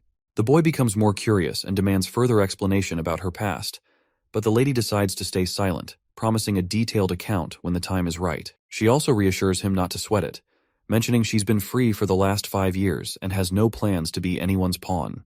The boy stays quiet, looking kinda down, and 5 days breeze by since that chat. Out in the courtyard, we see our hero has finally finished his first gun after tackling loads of production hiccups, and he is thrilled to keep this beauty all to himself. One big reason he's been working on steam engines was to churn out guns in bulk, so he had to nail a prototype first before ramping up production. But at this rate, he worries he'll only crank out 4 of these bad boys by the month of demons. Meanwhile, the knight's scratching his head over how these supposed muskets will help in fighting demons. The boy just tells him to round up the village's top hunters and form a killer squad to wield these weapons. But the prince finds himself completely creeped out when the knight suggests using patrol guards instead of hunters. Well, looking back at those soldiers, it seems our hero's reluctance to entrust these guns to these puny frail patrol guards is indeed justifiable. In the dark tunnels beneath Roland Castle, a few soldiers are marching through the tunnels. Suddenly, one of them leaps into the air and attacks another soldier. The scar-faced soldier tells this thin mustache to surrender or face the same fate as his friend Greymut. As the thin mustache soldier recalls his fallen friend, he becomes even more riled up, vowing never to let these hooligans set foot in the castle. With a surge of strength, he flings the scar-faced man back, causing his sword to fly off. Thin Mustache then readies his own sword and thrusts it into the left shoulder of Scarface, declaring that, "This is for Greymut." As he bleeds, Scarface scoffs, amazed that an ordinary guard patrol like the Thin Mustache soldier could hurt him. The Thin Mustache gets annoyed upon hearing this, and makes it abundantly clear that while Scarface was wasting time gambling and sleeping in pubs, he and his friends were training every day to protect their hometown. He swears he won't let Longsong and his partners disrupt their village's peace. As the Thin Mustache leaps to finish off his opponent, another cocky guy joins the fray and stabs him right in the chest. The poor guy writhes in pain from the dagger wound and collapses to the ground. Meanwhile, the other intruders stand over him confidently. Surprisingly, the Thin Mustache manages to pull the dagger out of his chest, despite the agony, and in a swift move, he throws it toward a nearby torch. The dagger shatters the torch, extinguishing the flame and plunging the area into darkness. Up in the castle's food storage, the thin mustache hides himself in one of the bins. He's certain these infiltrators are here to attack the food supplies. If they succeed in spoiling all the food, the border town will have no choice but to evacuate to Longsong Fortress. The soldier starts feeling disappointed in himself for not being able to protect a vital food bank while their prince is busting his butt for this town's progress. All of a sudden, his face goes terrified as the door behind him swings open, revealing those rowdy soldiers once again. One of the intruders grabs the soldier by the collar and throws him to the ground, telling him to quit running and surrender to Duke Ryan's demands. In case you forgot who Duke Ryan is, he's that white-haired guy who doesn't want our hero anywhere near his territory. The soldier stands his ground despite the threat, boldly stating that his prince will definitely foil Duke Ryan's plans. The intruders just scoff at the idea, laughing off the prince's abilities. Then, the leader tells his lackeys to take out the soldier and mess up the food while they're at it. Without hesitation, a lackey smacks the thin mustache guy hard on the head. Before losing his consciousness, the poor soldier wonders if this is how he will meet his end. But it seems fate has other plans, as Nightingale suddenly arrives on the scene. She questions the intruders if they're enjoying themselves in someone else's territory, but warns them their party is about to get shut down real quick. The intruders demand to know who she thinks she is. Nightingale coolly replies she's just a local from the border town. She questions why these clowns are here and suggests they look like sewer rats creeping out of the drains. Looks like those intruders do not realize how deep in shit they are, and their leader tells his crew to just take down this mysterious lady. But she just smiles, and in a flash, she swings her hand, and suddenly bodies are hitting the floor. Our soldier watches with bleary eyes as this mystery person swiftly takes out the intruders. Before he can even figure out who she is, he drifts off into unconsciousness. The next day rolls around, and we find the intruders' bodies scattered in the food storage. The knight inspecting the scene is scratching his head. He's trying to piece together who could have taken out these guys. He knows the thin mustache guy couldn't have done it with his injuries. The most likely scenario is some outsider jumped in without needing any backup. Their moves were so slick, the enemies didn't stand a chance. And there's no mess left behind. No blood or barrels knocked over. Not even a scratch in the place. Suddenly, he's thinking there must be someone with serious sword skills around. He starts feeling proud of his clan's history and their knack for knightly arts. The soldier gives his report. The autopsies are done, and they've identified the corpses. 8 were from our town's guard, and 1's still a mystery. The chief knight asks about the survivors. The soldier says Captain Brian's getting special healing, but Scarface got tossed in the dungeon and locked up. The knight tells the soldier to wake Scarface pronto for interrogation. Meanwhile, the prince feels annoyed that he hasn't made any real progress yet, and these guys are already trying to bring him down. But he's thankful Nightingale swooped in and saved the day. Nightingale reassures him that those intruders couldn't have gotten to him anyway, with Anna sleeping right under his floor. That's when the prince gets an idea. He proposes that Nightingale become his secret bodyguard, offering her a gig that pays better than Anna's. A sweet place to live with a garden, 2 days off each week, and paid vacations. But even with all those tempting perks, she politely turns down his offer, explaining she can't leave the association and her friends there. The prince suggests bringing everyone to town since there's plenty of space after the construction. He assures her there won't be any discrimination, and they can live freely. Once again, she declines, saying she'll think about it in the future, leaving the prince feeling a bit awkward after being turned down. Moving on, the boy asks if she safely sent Nana back home after healing the soldiers. She confirms she did, mentioning Nana was scared when she saw the injured soldiers. But that's not surprising. Given her experience is mostly patching up chickens, healing a person covered in wounds was understandably terrifying for her. Returning to the conversation, the boy asks her if she has figured out which of his siblings might be behind this infiltration. The lady points out that this time it wasn't one of his siblings behind the infiltration. The culprits bribed the patrol guards of the border town. Their plan was so sloppy they left 2 witnesses alive who didn't even have the guts to kill themselves before getting caught. She assures him they'll figure it out soon, since the chief knight is already grilling one of the infiltrators. She also mentions these guys were surprisingly wimpy and tearful compared to the 3rd princess's infiltrator. While everything is peaceful outside the castle, we see our hero strolls alongside the chief knight, heading to visit the thin mustache soldier. When the soldier spots the prince in the room, he's totally thrown and jumps in his bed. The prince starts off by praising Brian for his guts and the fight he put up. But Brian gets emotional, saying it was his buddy who really stepped up, the true hero who sacrificed his life. But the prince reassures the soldier, saying his friend's funeral will give him the recognition he deserves for his bravery. As for Scarface, he's getting the full punishment. He's set to hang in 3 days, and the prince hopes Brian will be well enough to see it happen. Thin Mustache then mentions Scarface supposedly has noble blood, hinting it might stir up trouble with Longsong Fortress. The prince brushes it off, explaining Scarface might have noble lineage from the Elk family, but he's got no titles or land. Besides, he tried to burn down all of Bordertown's food, causing a huge mess that can't just be ignored. With reassurances that someone else will handle patrols, the prince tells Thin Mustache to rest up. In the coming month of demons, he promises to honor him as a brave knight of the prince. Next, we're up on the city wall where the new recruits are getting trained hard by Hunter Iron Axe. Iron Axe suddenly grabs everyone's attention, and they snap to attention because the prince is here for an inspection. But it seems our prince has no clue what he's supposed to say during this inspection. He awkwardly starts walking up to a random soldier and decides to ask about their daily routine. With a friendly smile, he asks the soldier how he feels about the training and if he's been eating well lately. The soldier looks really nervous in front of the prince, while our prince seems to be copying something he saw on TV once. Out of nowhere, the soldier drops down to his knees, leaving the prince totally puzzled and kinda weirded out, wondering if he's missed something. Meanwhile, the soldier's got tears in his eyes. Not just him, but everyone's really moved that the prince came to check on them personally. The boy reaches out and tells the soldier to get back on his feet. It looks like all those good meals our hero fed them have really perked up the soldiers. Then the prince reminds everyone they can speak up if they have suggestions or complaints, and promises to make sure everyone gets enough to eat. Out of the blue, that shy kid from earlier pipes up. He says there aren't enough soldiers in their civilian army, and with the way they're training, he's worried they won't stand a chance against the demons when they attack. Whispers and murmurs start buzzing around, everyone thinking the same thing, and wonders if the prince plans to hire mercenaries to fight off demons. But our hero cuts them off with a hand gesture, and with a big grin, he asks the soldier for his name. The soldier Vanner replies nervously. Our hero gives Vanner props for his sharp eye, and agrees that relying solely on a civilian army to defend the entire wall doesn't not make any sense. However, he points out that demons are just mutated animals and beasts, not as smart as humans, and Iron Axe has proven this by taking on those monsters directly. Iron Axe nods in agreement, saying those creatures are exactly as the prince described, but he admits hybrids are a whole different ballgame, posing a tougher challenge altogether. The prince comes up with this idea to strategically place fences, ditches, and hills to guide the dumb beasts into traps they set up. He figures it'll work since these creatures are pretty simple-minded.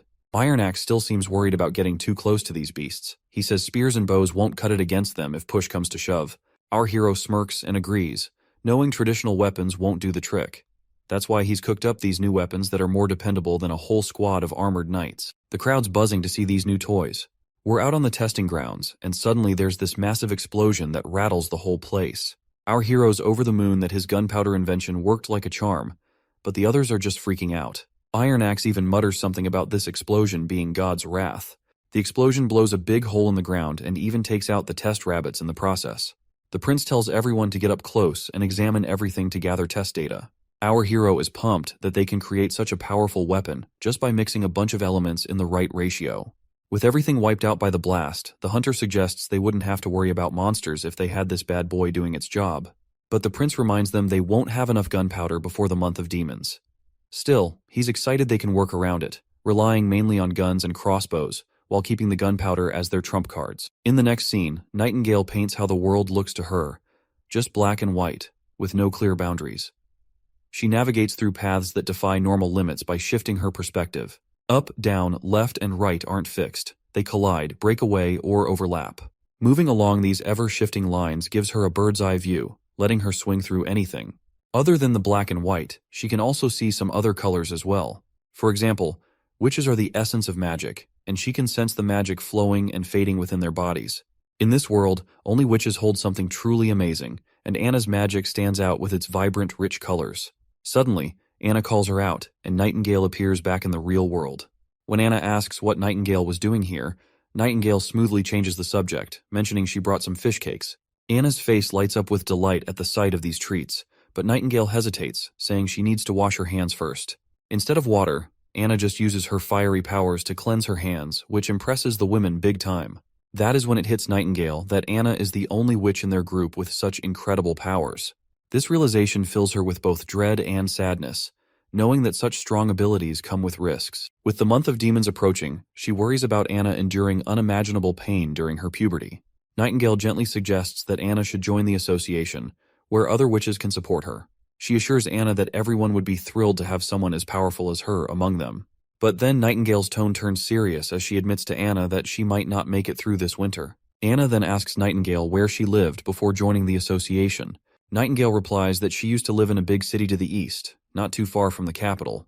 Anna then follows up by asking if Nightingale was happy back then.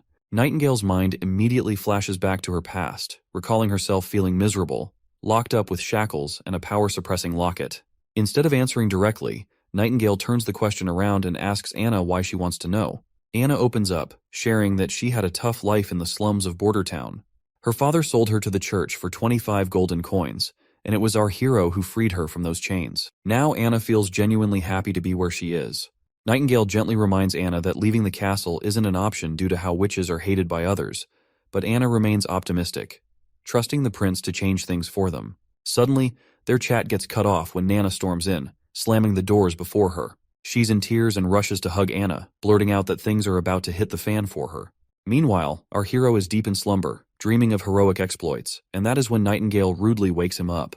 She's absolutely livid, informing the sleepyhead that Nana's father is on his way and suspects she's a witch. Shocked to hear Nana's secret is out, the prince rushes into action, hoping he now has a shot to keep Nana in the castle. He wonders how the nobleman will react when he finds out his daughter is a witch. Will he plead with the prince to let her stay and keep her secret? When our hero finally steps outside, reality is far from what he was imagining. Nana's dad is fuming, demanding the immediate return of his daughter. After they settle into their seats, Nana's restless father calls her over to him. The little girl gets scared and asks if he's planning to sell her to the church. The man gets all chummy, saying the church would never take someone as clueless as her, so she better return back to her father. But our hero steps in, reminding him that his daughter is a witch. The man flat out refuses to believe it, and even when Nana herself confirms that she is a witch, the father gets really mad and suggests maybe Teacher Carl is just labeling another girl as a witch. That's when our hero gives Anna a nod, signaling her to show off her fiery magic powers. She does it right away, leaving the old man stunned to see witchcraft in action.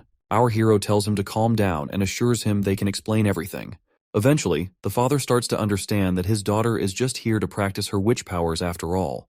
But our hero feels creeped out by the implication that her father was thinking of him as a pedophile for calling little girls into the castle.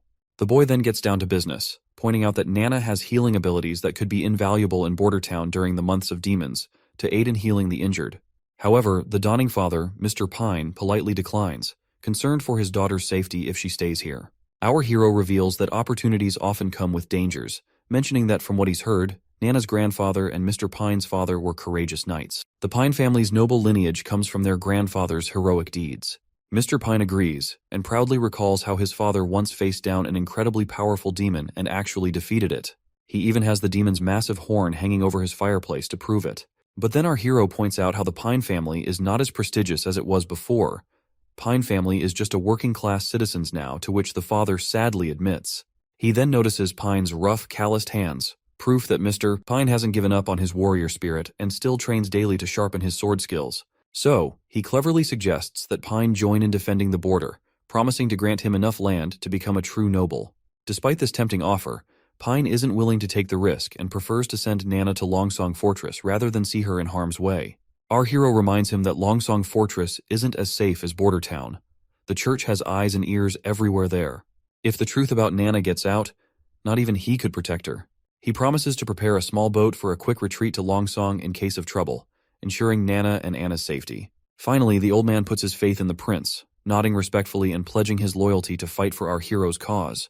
Everyone breathes a sigh of relief and smiles, but Anna pouts, showing her anger toward our hero for even considering sending her away. She makes it crystal clear that she's not going anywhere.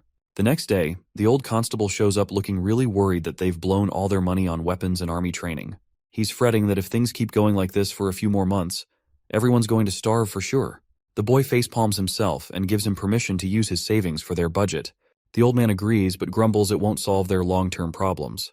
Our hero shrugs and says if the defenses fail, they'll evacuate the town as soon as possible, then sends the old man off to do as he's told. Once the constable's gone, the boy feels pretty crushed after draining every last penny he'd saved up, and if the border defenses still fail, he's screwed.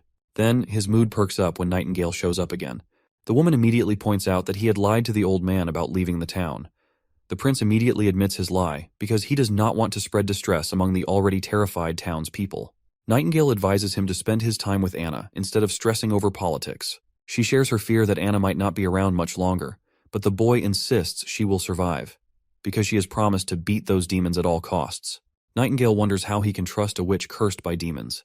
The boy just shrugs and says he believes in her, and further points out that he also trusts Nightingale as well.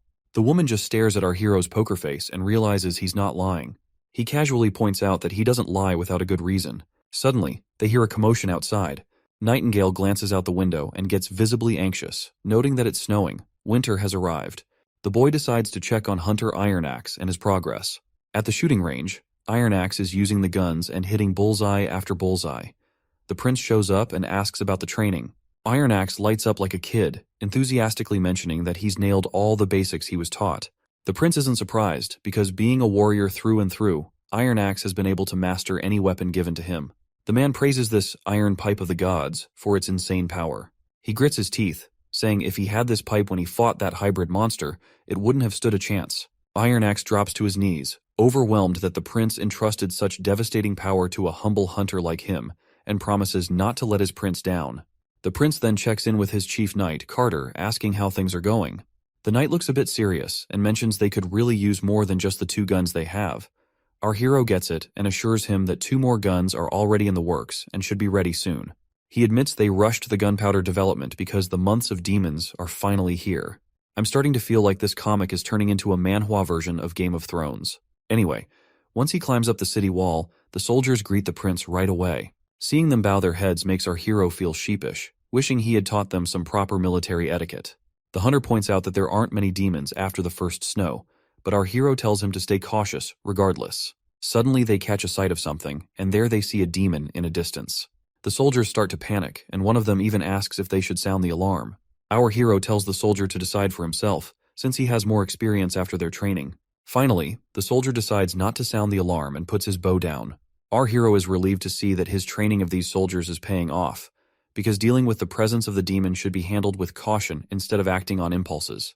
The beast starts walking toward the wall, picking up momentum.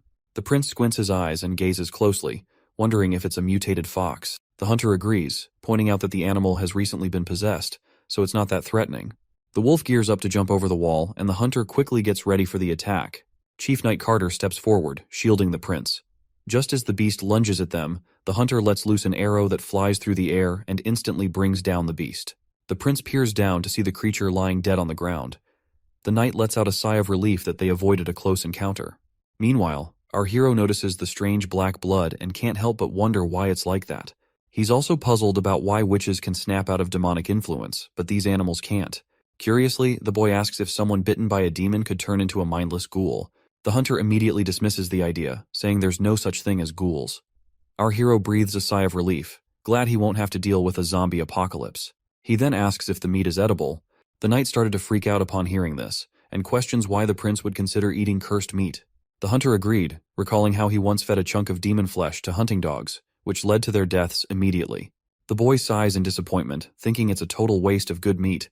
Both the knight and hunter are shocked that the prince was actually considering eating it, but our hero immediately reminds them how scarce food has gotten, and it would have been great if they were able to chow down on the meat they were about to hunt down. Suddenly, a soldier barges in, blurting out that someone's hurt. Apparently, it's not one of the regular guards, but a worker from the northern mines. Next thing you know, Nana's sitting alone when Nightingale suddenly pops up, asking if she's bored. The little girl jumps a mile after getting scared out of her wits, and the woman quickly apologizes for scaring her like that. Nightingale then mentions that Anna's still busy working, and might be back soon. Nana asks if Anna's still tackling those dirty mounds, and Nightingale nods in agreement. Nightingale then sits down on the chair and grabs Anna's tea out of habit without her permission. It seems Nana is feeling a bit down because of her new job. The prince has assigned her to heal the wounded guards. It's not that she's unwilling to do the job, but seeing the injured soldiers traumatizes her. She wants to overcome her fear to keep using her abilities effectively, and wishes she were as courageous as Anna. Suddenly, Nightingale spots someone coming, and a soldier bursts in with urgency, telling Nana to come downstairs pronto, because there's a badly hurt patient who needs her help. Down in the infirmary, the injured man screams in agony, begging his prince to relieve his excruciating pain. Seeing the soldier there, desperate for his life, makes our hero anxious as he wonders if this man's burns are from the steam engine malfunction in the northern mines. Nana arrives at the scene, trembling in fear as she approaches the burned miner. Her father gives her a reassuring pat on the head. Nana gulps down her fears, calming herself immediately, and declares that she's ready to proceed. Once the curtains are drawn around her, she takes a deep breath, summons her magical ability, and begins healing the man. Shortly after, the injured man is completely healed, looking as fresh as a freshly picked cucumber. Meanwhile, The father is really amazed and proud of her little girl after witnessing her healing abilities for the first time, and calls it nothing short of a miracle. Knight Brian happily mentions it's all thanks to Nana that he's also back from the brink of death. The prince freaks out upon hearing this and quickly tells Brian to keep it down. He reminds him that when Nana healed him, she snuck out without her dad knowing, and he doesn't want to deal with her angry father. Now that the injured man is awake and fully healed, he can't believe he's actually alive. Prince Roland assures him it's real, and proudly reveals that Nana, who is one of the witches, saved his life. Later that night, when our hero gets back to his room, Nightingale greets him and asks why he had to spill Nana's secret so early. And that's when we flash back to the moment when the miner is shocked after learning about Nana's true identity. He starts freaking out and reminds everyone about witches being devils. But her dad got annoyed real quick and set him straight that his daughter wasn't involved with any devils, and she was the one who saved his life. Out of nowhere, the miner sits up and drops to his knees in front of the little girl, apologizing big time for his earlier words and thanking her deeply for saving his life. Back in the present moment, our hero reflects that it was the perfect time to reveal her as a witch, considering how well it all played out. Plus, if they're going to use her powers against demons in the coming months, hiding her identity as a witch wouldn't have been an option anyway. He also stresses that since the church folks have already left for Longsong Fortress, there is no one to bully his girls. The lady asks him if he had already planned everything from the start. The boy immediately agrees, saying the snow has blocked the roads to the fortress and the seaports are under his control. The church has no means of learning what is going on in Border Town, let alone taking direct action against witches. This gives him a sweet 3 months to change public opinion about witches being the reincarnation of evil. He points out how Nana is now seen as an angel instead of a villain in the eyes of the soldiers she has recently healed. They can continue using her power to heal everyone, which will help boost everyone's morale. Once they remove prejudice from the civilians' minds, everyone will be happy. Nightingale has no clue what our hero is trying to achieve by all this, so she asks him why he is doing so much for the witches. Our hero reminds her once again that his border town does not discriminate by origin, and someone as loathed as witches should live on this land like every other person. The woman's eyes widen hearing our hero's big plans, and it's clear she's got something important to get off her chest. She admits she wasn't straight with our hero before. The prince is taken aback by this revelation, and the woman starts explaining how her sisters in the association have been moving around for ages, losing hope along the way. All they want now is a safe place to be happy, even if it's just a castle. At first the boy is confused by her confession, but then he's stunned to realize she's actually open to bringing all the witches to the border town. But she quickly brings him back down to earth, warning him that if witches come to the castle, he'll be facing off with the church. The boy reassures her, saying the church's main headquarters is far away. Even if they find out about witches leaving the border town, they won't march all the way to Grey Castle just for him. He's already plotting to gather enough influence to rival the church and create a world where witches can live alongside regular folks. He dreams of expanding that world to Grey Castle, or maybe even the whole kingdom. The next scene takes us to the capital of Grey Castle. There, soldiers on their horses are marching down the road when their captain suddenly yells for everyone to stop. This person looks really pumped as they finally return to the castle. The folks inside the castle light up the sky with fireworks, welcoming the man about to enter the city once again, Gerald Wimbledon, the first prince of Grey Castle. It's hilarious to see that these suckers have explosive material to make fireworks, even though it's been only a few chapters since our hero invented gunpowder in this primitive society. Anyway, the gates come down and Prince Gerald heads into the city with his crew. Once inside, he gets straight to the point and tells everyone he's here to claim what's rightfully his from his father. 3 shady characters show up, bowing before their prince and reporting that they've already done what they were tasked with. Prince Gerald then asks if they've managed to switch out the royal guards of the king as planned. The lackey admits there's been a snag in the plan due to some issues, and they've only been able to replace the guards in the king's chamber. The man waves off the concern, saying as long as he and his crew can get into the castle, they're good. The lackey quickly reassures him that there won't be anyone stopping their entry. The old man then mentions that Prince Gerald's fate star, the Heaven Star, is leaving the equinox and will be gone from this hemisphere in about 4 months. He asks if Gerald remembers what that star activity symbolizes. Gerald's mind drifts back to childhood memories of playing with his younger siblings. Then, he snaps back to reality and admits he already knows what those stars mean. This means he's ready to break the rules of the challenge their father set for them, and Prince Gerald will be taking the throne of Grey Castle. Outside the king's room, the prince catches a weird odor and asks his lackey about the strange smell of blood. The old guy explains that the king had called for a servant girl who noticed the staff change when she left, so they had to get rid of her. Seems like things are getting interesting because the king hasn't been around women since their mother passed away. As he's about to enter, the old man points out there's no guard patrol, making it easier to move around. The prince scoffs that he's not sneaking in like a rat. He's here proudly to discuss inheriting the throne with his father. But if talking fails, he'll try something else. He grips his sword and leans toward the door. The scent of blood just gets stronger. Once he takes a peek inside, he finds blood and smashes through the door. Inside, he discovers his brother standing there, and the third king of Grey Castle, Wimbledon, lies dead with a dagger in his chest. The assassin behind this is Timothy Wimbledon, the second prince of Grey Castle. Seeing his older brother, Timothy claims he didn't want to do it, but had no choice. Just like the first prince had no choice other than to come here. Almost instantly, a bunch of soldiers pop up right behind the first prince and surround him, catching him off guard. The older brother asks his younger sibling how long he'd been planning this. Timothy explains that the decree their father set was like a chess game. He admits he planned to play by the rules, but the third princess started playing dirty.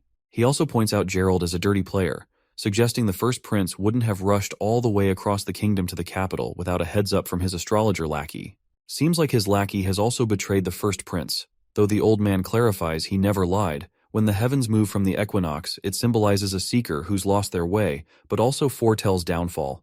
The first prince gets annoyed and yells at his younger brother, reminding him how he was the favorite son, given all the advantages by the king. Yet he killed their father. In response, Timothy grins shamelessly, pointing out the first prince's hypocrisy, since he was also there to kill the king if talking didn't work out. The first prince trembles, probably after seeing his brother dropping truth bombs so brutally. He asks Timothy if he intentionally lured him here to get rid of him as well.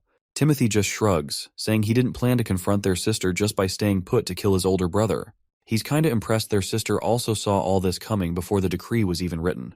Timothy goes on to explain he wants to end this royal decree early because his Valencia city isn't like their sister's Clearwater port, which is breeding warriors like rabbits. He needs an army, a big enough one to challenge her sister, and that's only possible if he's rocking the Grey Castle crown.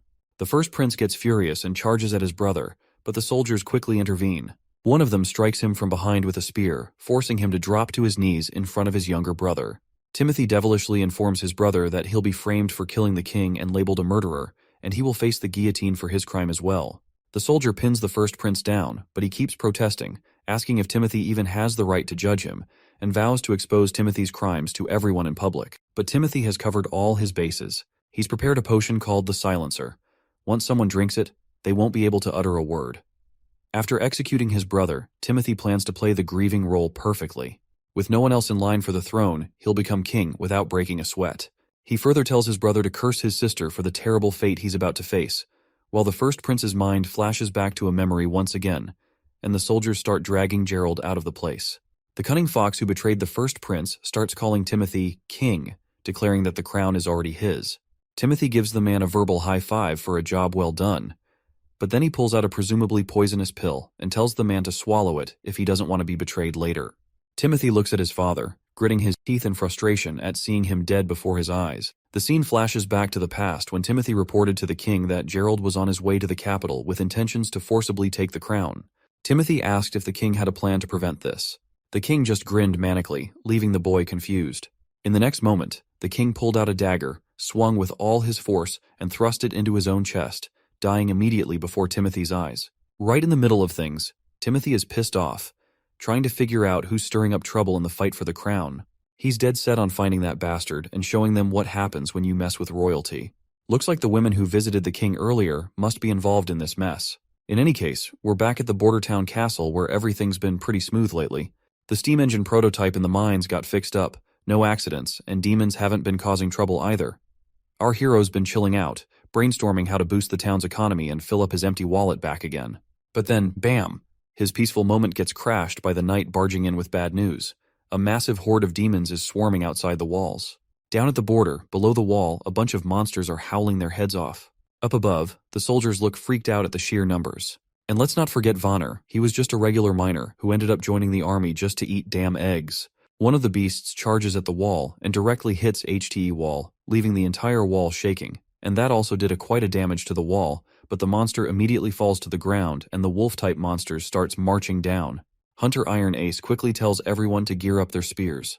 As soon as the wolves are right on top of them, the terrified Vanner gathers his guts and stabs those beasts at the captain's command. One of the wolves manages to climb up, but the captain swiftly whips out his gun and blows the monster's brains out. With the immediate threat dealt with, Iron Ace tells everyone to stay focused and keep an eye on what's ahead. Suddenly, a soldier screams as they're attacked, their belly pierced deeply. Seeing their guts spill out terrifies Vanner to his core. The knight and the prince finally arrive at the scene. The knight tells Vanner to chill out and remember his training. Once the soldier regains composure, he snaps back to his senses and orders the others to take the injured soldier to the hospital while everyone else holds their ground and fights off the demons beneath the wall. The prince can't help but smile at the sight of Vanner showing such discipline. He's glad that all that egg-eating didn't go to waste in training the civilian army after all. Suddenly, something catches their eye on the ground, something so freaky that even our hero starts to freak out. The hunter, equally spooked, quickly pulls out his gun, saying they've officially stumbled onto trouble for the day.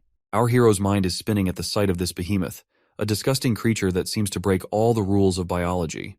He never thought he'd come face to face with such a mutant monster.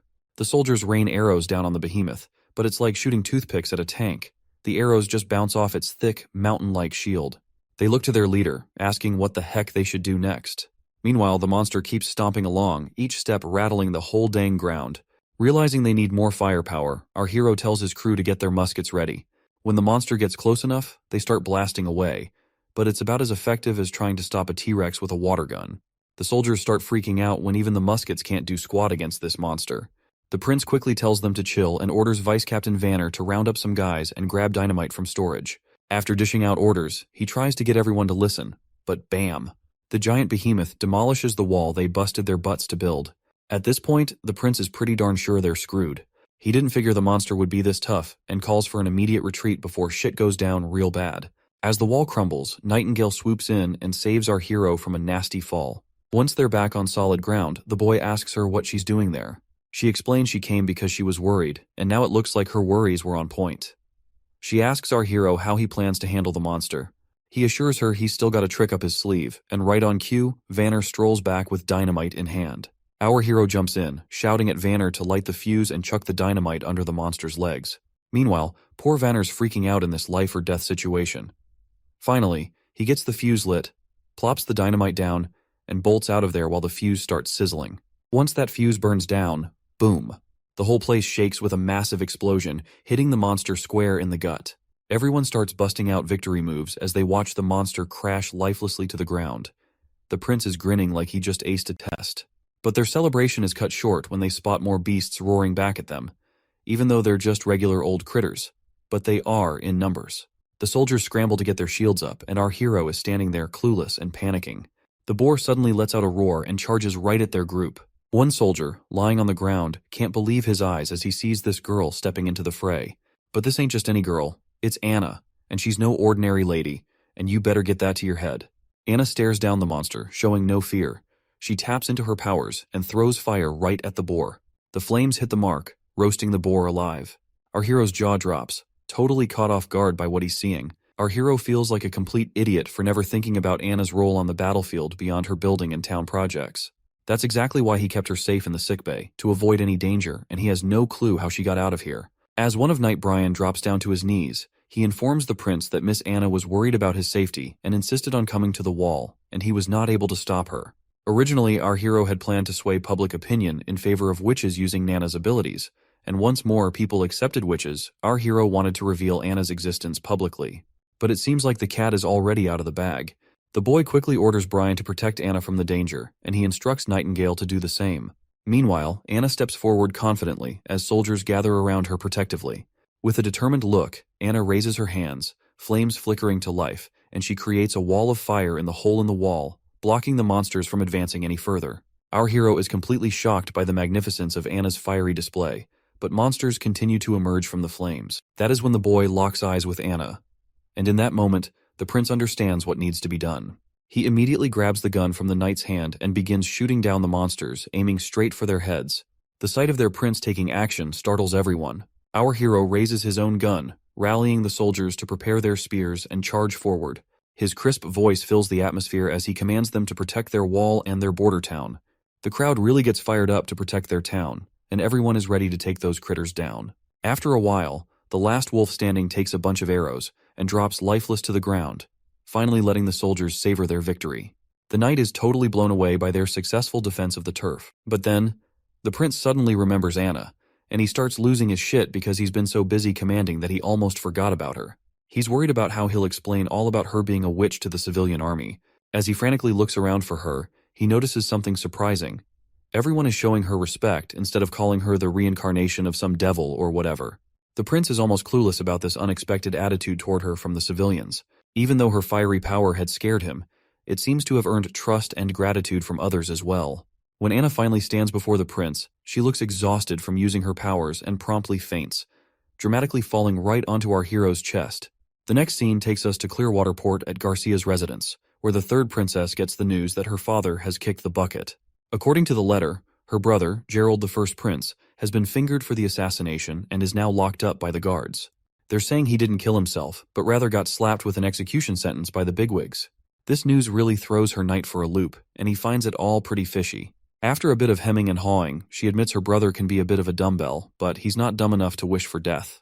She lays out how Timothy's trying to shift the blame to Gerald to fool the public, but snagging control of all Grey Castle won't happen overnight. So, she's tweaking her plans accordingly. The knight, though, he's still scratching his head over why Timothy would pull such a stunt, especially when the king always favored him. That's when the princess drops a truth bomb. Timothy's scared of her. He's quaking in his boots at the sight of the black flag. She explains that Timothy's move was totally uncalled for. Sure, he's trying to pin the blame on Gerald for their dad's death, but he can't fool everyone forever. If he wants to take over all of Grey Castle, it will require a more elaborate and sustained effort. Therefore, she decides to adapt her plans accordingly. The lady decides to set sail for Grey Castle tomorrow. Her knight asks if she's planning to go head-to-head with Timothy.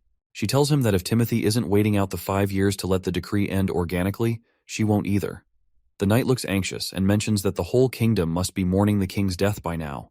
She jokes if he wants her to shed a tear too. The knight hastily says no and obediently drops to his knees, waiting for her next move. She then instructs him to go fetch the captain of the Black Fleet for her, because they are about to sail as soon as possible. Back in the border town, after that horrific raid by the monsters, there have been no further attacks. The injured soldiers were healed quickly and returned to their duties right away. The chief knight was tasked with using the hybrid monster shell to patch up the broken wall, making it one with the barrier. The largest factor in their victory against the large-scale invasion was undoubtedly Anna. However, it's been a few weeks since she fainted, and she still hasn't woken up. Nightingale mentions today's supposed to be her maturity day, but she's sure she is going to die in her sleep, because the pain of maturity can only be endured while awake. She somberly spills that she's seen too many witches die before her eyes, treated like animals, burned or tortured slowly by nobles for some twisted fun. The lucky ones live in exile, far from society, always chasing the holy mountain, a distant dream they can't catch. But she says Anna's not like the rest. Unlike the Association sisters, she's actually cared for here, valued by our hero, and given due respect. This, Nightingale explains, is what the holy mountain truly signifies: a life free from prejudice.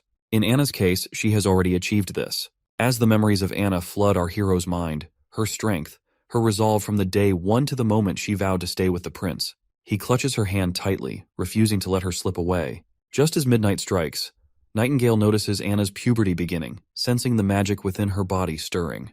A candle nearby starts glowing with an eerie green hue, startling our hero, who wonders if it's the work of demonic spirits. But there's no visible change in Anna herself. Then, unexpectedly, the candle's flame dwindles, causing a wave of anxiety, especially for the young Nana.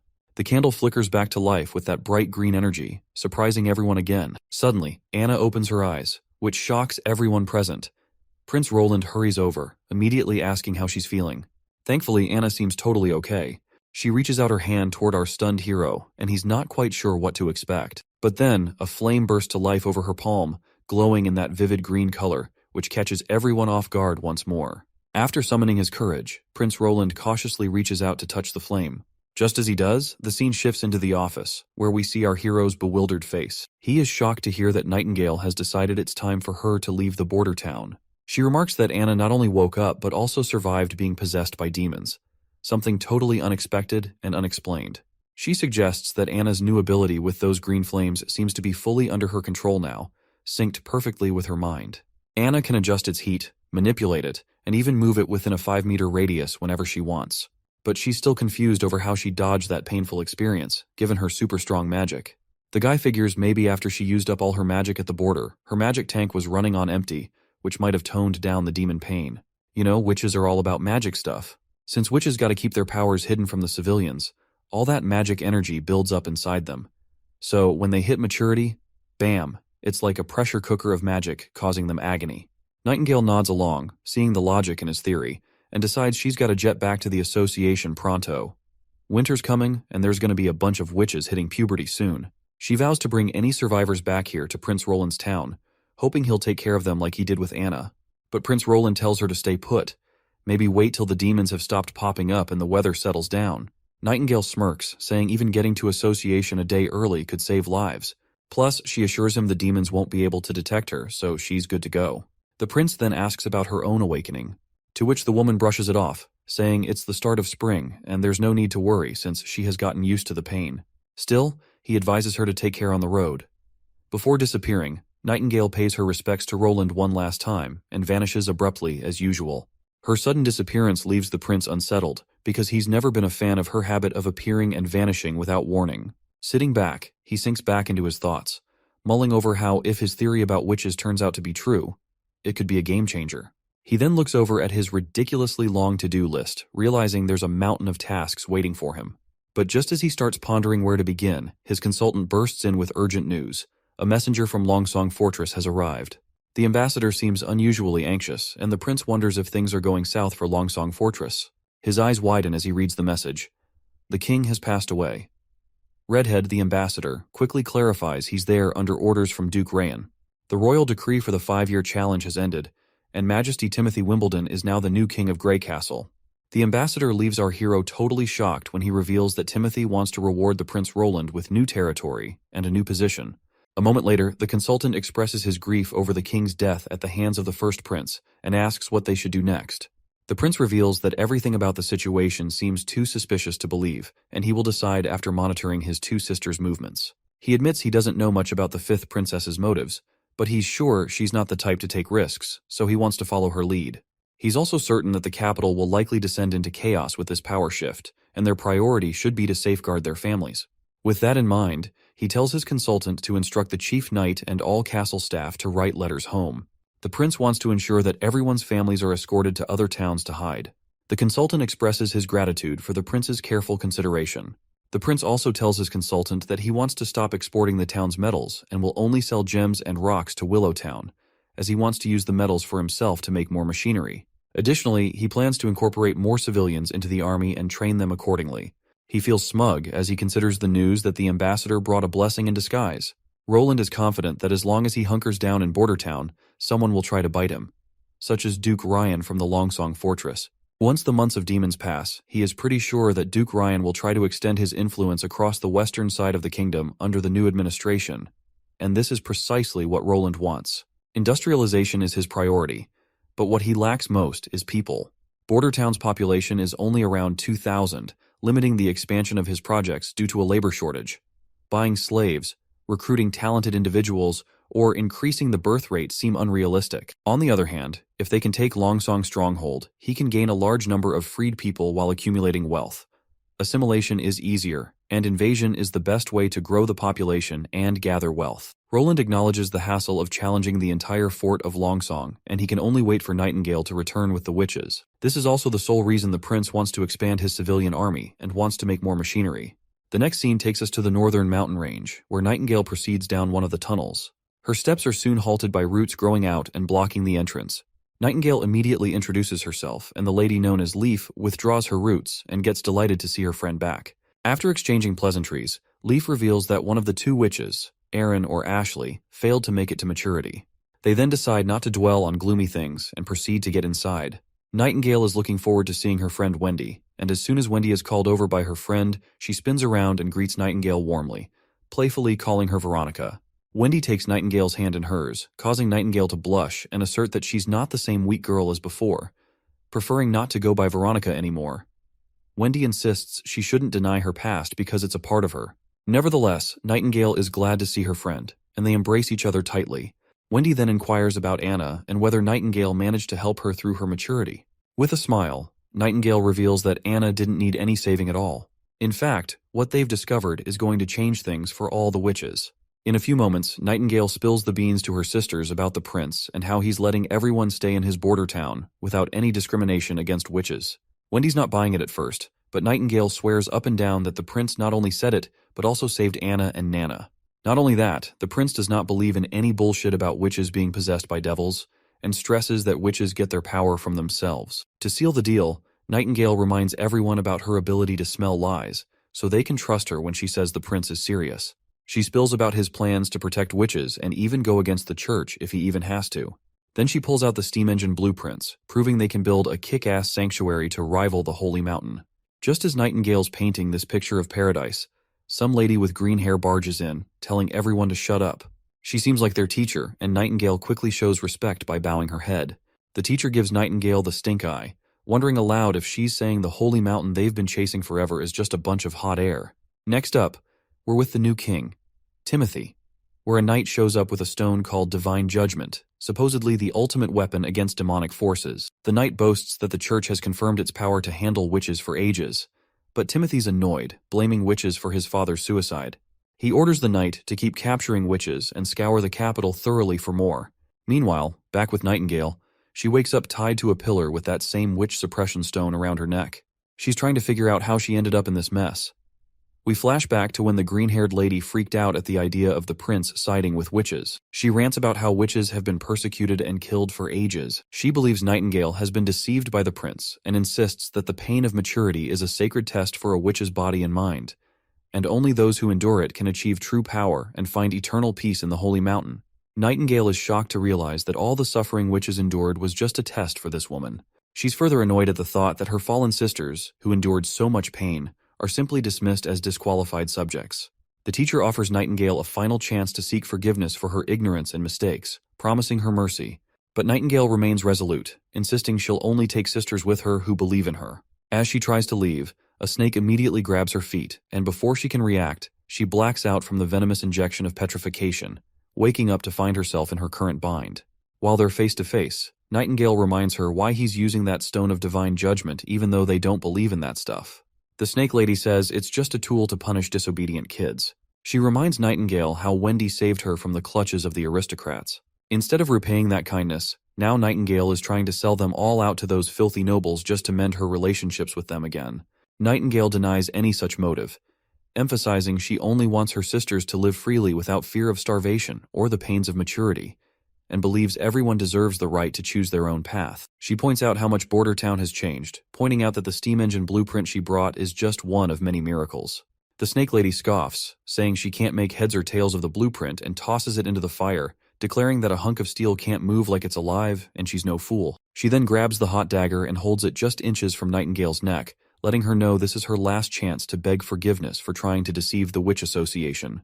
If Nightingale doesn't comply, she threatens to skewer her heart and turn her into an example for others. Even though she is staring at her death, Nightingale remains defiant. Instead of bowing her head, she'd rather take that dagger straight to her heart.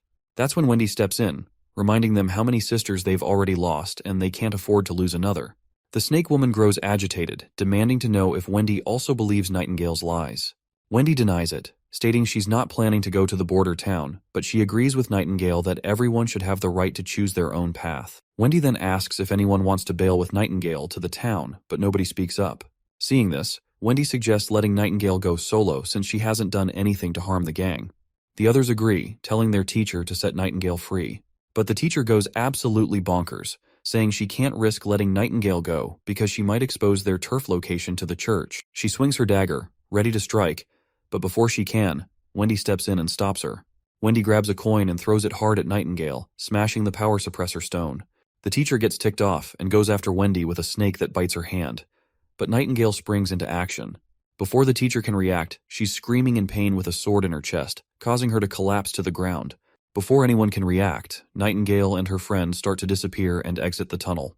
Wendy doesn't seem to be in good spirits because the poison from the snake bite is spreading across her hand. To stop it from spreading further, Nightingale reluctantly grabs her dagger and severs Wendy's hand from her body. She keeps the hand with her, confident that Nana can heal it back soon. They've been walking forever, and it took them 3 days just to get here. Carrying Wendy is slowing them down further, and with her losing blood, Nightingale fears she won't last another 3 days. But her worries prove unnecessary when a mysterious newcomer arrives, ready to lend a helping hand. A newcomer looks like a boy at first glance, but she is actually a girl. She reassures Nightingale not to freak out. Her name is Lightning, and she recently joined the Witch Association. Nightingale stays cautious around this tomboy and asks if Kara sent her. Lightning shrugs it off, saying it's no wonder Nightingale doesn't recognize her since she's always out and about. She makes it clear she's here because, like Nightingale said earlier, everyone should live life their own way, and she's chosen to stick with Nightingale. Simple as that. She's totally pumped about all the machinery and exploding dynamite, being an explorer at heart. Nightingale wonders why someone so into adventure joined the association. Lightning explains that finding the Holy Mountain is an adventure in itself, but the association is all about books, and Kara's always buried in them. Nightingale asks if Lightning's a fighter, to which she nods, mentioning she can fly too. Or so Lightning thought. She's struggling to move an inch with all that weight over her little shoulders. Finally, she gathers enough energy and starts floating slowly through the air. The tomboy then asks if Lightning knows Wendy for a long time, noting how Wendy called Nightingale Veronica back at base camp. Nightingale confirms they go way back and tells how, before joining the association, people treated her like a puppet.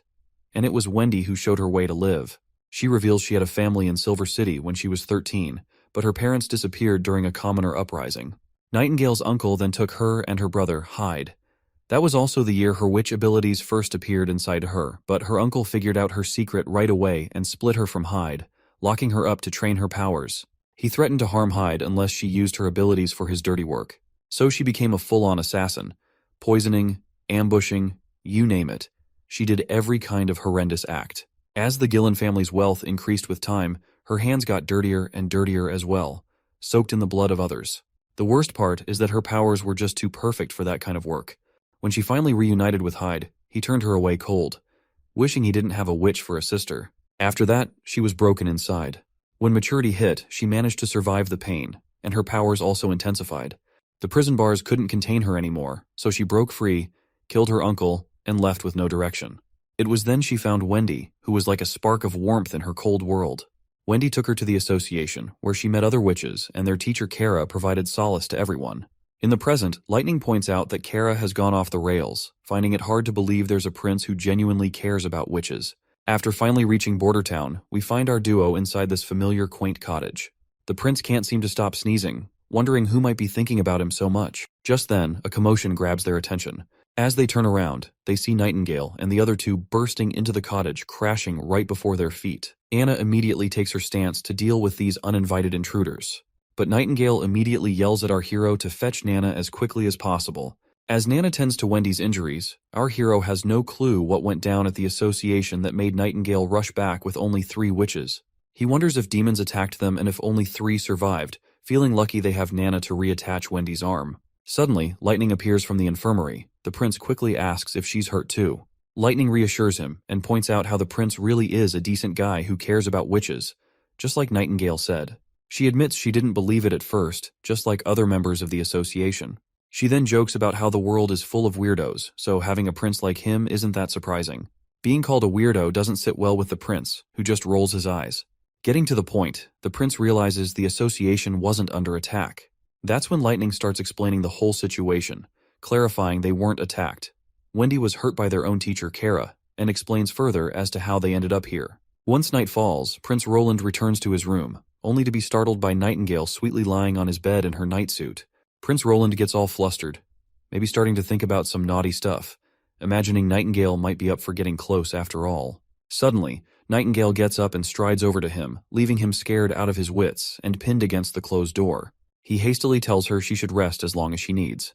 But then, Nightingale kneels before the prince. In a serious moment, she, Veronica Gillen, officially swears her loyalty to him. She promises to follow his orders and stand by his side in battle, facing demons or anything else, until her last breath. It's no surprise to our hero that after being let down by the association, Nightingale is turning to him for help with the future of witches. Without missing a beat, he takes the sword from her hands and officially makes her his right-hand woman. The prince asks if her real name is Veronica, and she nods, saying there's no reason to hide it from him now. Next, we catch up with Wendy, who's been offered a contract. Our hero tells her to stay in the border town and work for him. If she's up for it, she can sign on the dotted line, promising good pay for her work. He also spills the beans on a method he's found where witches can sail through their maturity without feeling any pain at all. The news totally throws off the new witches. Once we step outside, our hero admits it's just his guess, and explains that witches are like vessels for magic, and as they get older, their magic builds up until it overflows during maturity, attacking their bodies. He mentions Anna as an example of someone who survived this. He dismisses the idea of demons possessing witches as nonsense, proposing instead that they can manage their level of pain by continuously releasing their magic to maintain balance within them.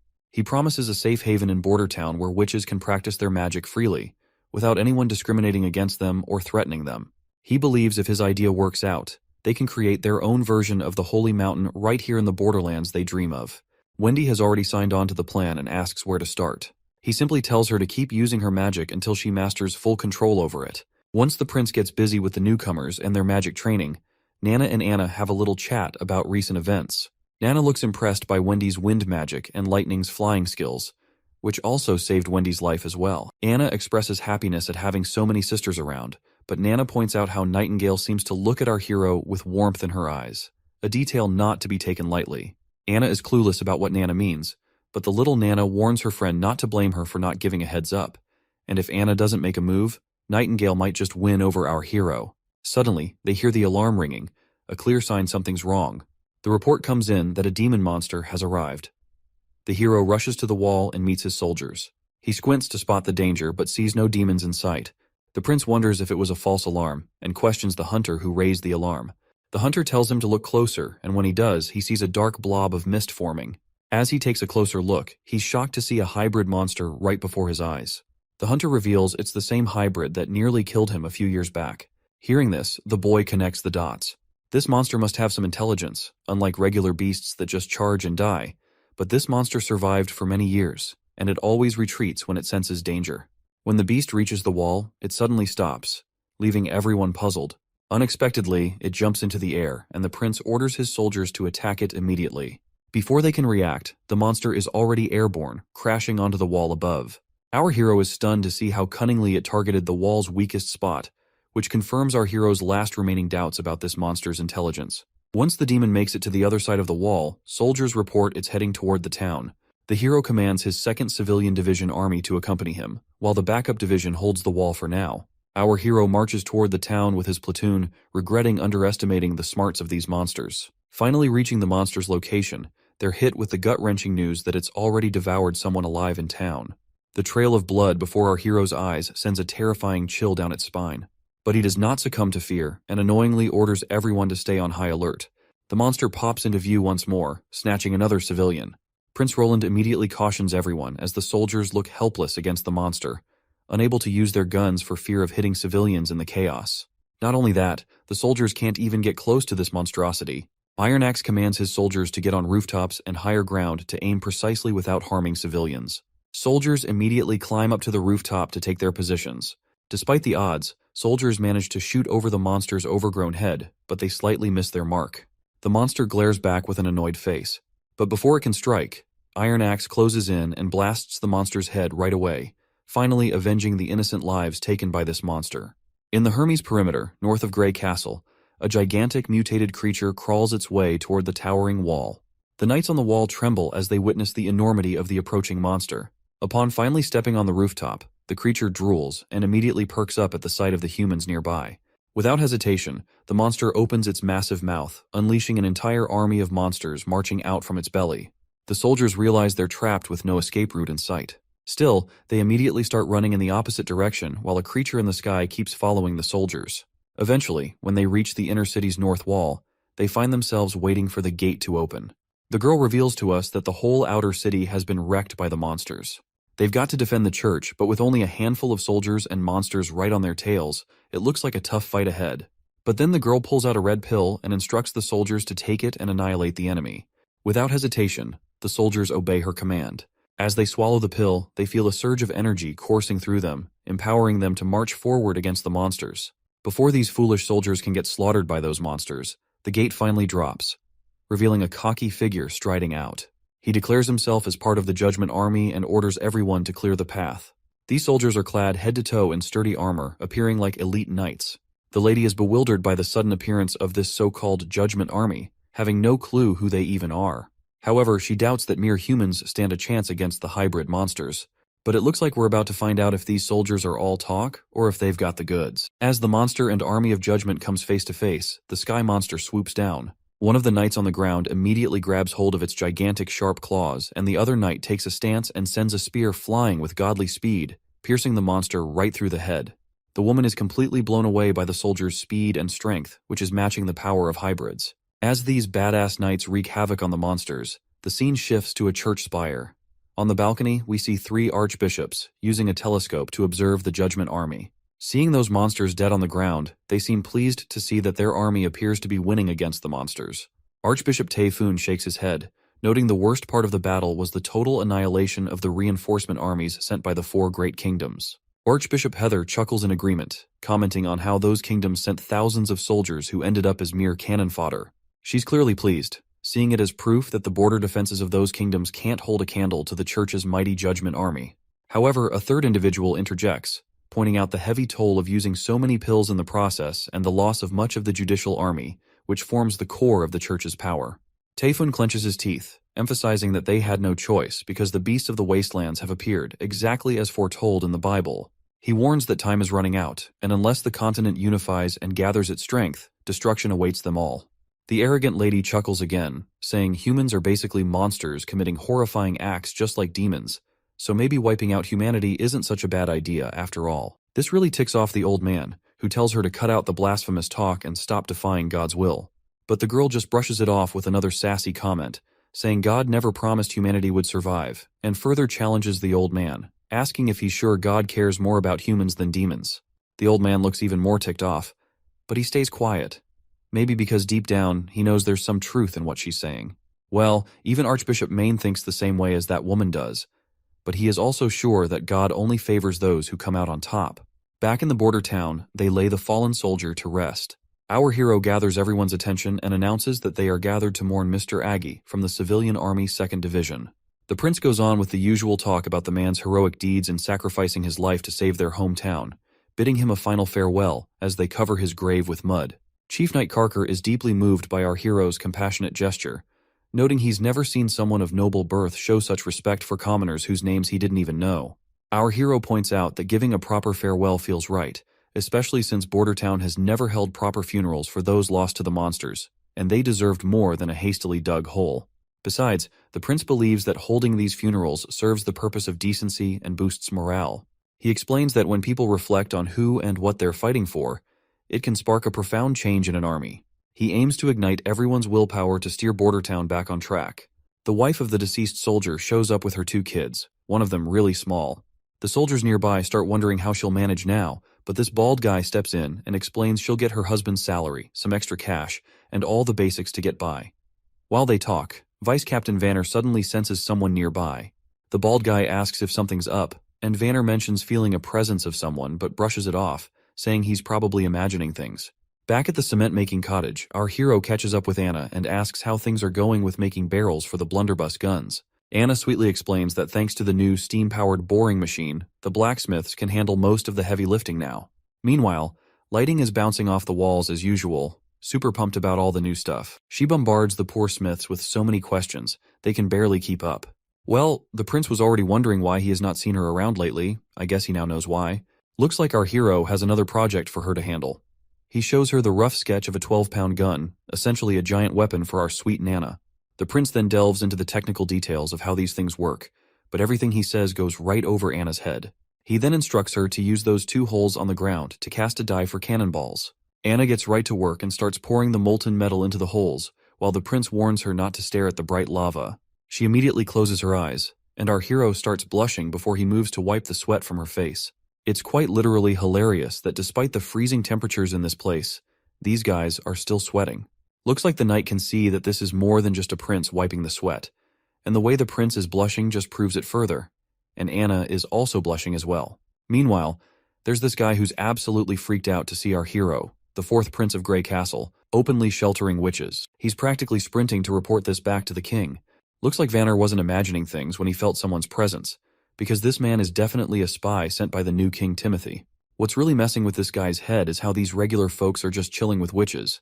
And don't get him started on the other weird stuff he's seen, like that giant wall that popped up out of nowhere on the border, those metal sticks shooting projectiles to kill demons, and the fact that witches are treated like they're just regular folks by the prince. It's all making him think this town's cursed or something, and he's feeling like he's dealing with some dark magic. If they hadn't waved a fat paycheck in his face, he'd have never agreed to spy on this messed up place. Well, looks like this dude failed miserably at his sole job of spying, because we can see Vanner in the background, calling this oddball out right away and telling him to halt his tracks. Word spreads like wildfire that there's a spy among them. This poor guy has no clue what to do before an angry mob comes for him. All he can think about is how the fourth prince must be channeling powers straight from the devil. Inside the castle, we catch up with the consul again. He's losing his shit over the prince's latest demand: buy 2 boats but don't hire captains and crews. Like, how's he supposed to float boats without a crew? The old coot's utterly worn out by these ridiculous orders that somehow always end up working in the prince's favor. Then comes a knock on the door. A soldier reports they've caught a rat, a guy named Cole, also known as Groundhog, who's apparently Prince Timothy's spy. Turns out this guy's been living under a fake identity for months, pretending to be a border town resident. They found a letter and some money on him, but he's still being grilled for more info. The old man orders them to squeeze every last drop of intel and execute him right away. Looks like the old man is not freaking out because this is already a 4th spy they have found out. Our clever prince had foreseen more spies would come, so he told the old man to announce that there are people in the border town trying to destroy their food reserves. He instructed everyone to keep an eye out for anyone acting suspiciously, promising a reward for anyone who catches a spy. The old man is always surprised by our hero's cunning decisions. He sees him as a devil who doesn't even fear the stone of divine judgment. Back in the Grey Castle capital, Timothy inquires about the royal decrees he sent to his siblings, but none of them have replied. One of his men reports that the 4th prince, our hero, sent a reply stating he will return once the months of demons are over and his people are safe. The reporter points out that Prince Roland still acknowledges Timothy as a prince, not a king. Timothy considers our hero a fool for opposing him, especially since Timothy had plans to offer him land and a comfortable life. He dismisses Roland as an oddball and asks his lackey if there's been any response from the 3rd and 5th princesses. The lackey reveals that the 3rd princess has disappeared from the city along with her butler and 2 servants, and they haven't been found since. The prince facepalms in disappointment, as he never wanted commoners to lay a hand on his sister despite any personal disagreements. He then inquires about Garcia Wimbledon, the stubborn pirate. Before the council member could speak up, Timothy orders him to seize her water port and forcibly escort her back to the capital. Right on cue, a knight arrives on the scene and hastily reports that Garcia Wimbledon has defeated Duke Joseph's Carl at the southern border and gained full control of Hawk City. The news terrifies Timothy beyond belief, and he sinks even further into despair when he hears she has crowned herself Queen of Clearwater with the blessings of the local dukes, and the whole southern half of Grey Castle has split off. Next scene, we're down by the river south of Border Town, where our top captains are tearing down the cannon they just put together. Both of these tough guys are beat, griping to their boss that this thing is way too damn heavy. The chief knight then asks why he got stuck guarding this behemoth, since no one can move it an inch, let alone stealing it. Our hero just sighs, explaining it's not just something, it's a masterpiece built with blood, sweat, and the grind of steel. He wonders why others can't see its beauty like he does. Moving on, Lightning is itching to clean the barrel, so our hero gives her the green light to go ahead. Watching this eager tomboy happily doing her job, the knight gets confused and asks why Lightning hasn't signed a labor contract. Our hero explains she insisted on working for free as long as the prince kept inventing interesting stuff. All she needs are food and clothes, and this broke idiot couldn't pass up such a steal of a deal. After Lightning finishes cleaning the barrel and reports it's empty, she eagerly waits for the next step. Before we move on, our hero tells his soldiers to remember the first step, making sure there's nothing stuck inside the barrel. Next up, they need to load in the gunpowder and slap that cannonball on top, making sure to push it down real hard to get rid of any air. Then, they stick in a fuse to light up the party. Once everything's set, the prince tells everyone to clear out and lights the fuse. It starts sizzling right away, so everyone covers their ears to save their eardrums. Boom! The cannonball goes flying straight at the dummy and punches a hole right through its chest. While the hunter prays to God to see such devastating power, Vanner is also blown away. Even after smashing the dummy, the cannonball keeps going for another 100 meters, proving our mission's a total win. A 12-pound cannon can theoretically reach thousands, so these results are solid for a first shot. The knight respects the weapon's power, but worries it's too heavy to lug around. Cleaning, loading, and carting cannonballs and gunpowder is a hassle. Our hero nods, saying the effort's worth it if it means slaying hybrid demons effortlessly. He's already thinking of using ships to solve the weight problem, and has enlisted the old consul's help in acquiring sailboats from Willow Town. Wendy's wind control will increase transportation speeds for both civilians and cannons, aiding their strategy against the Duke of the Longsong Fortress.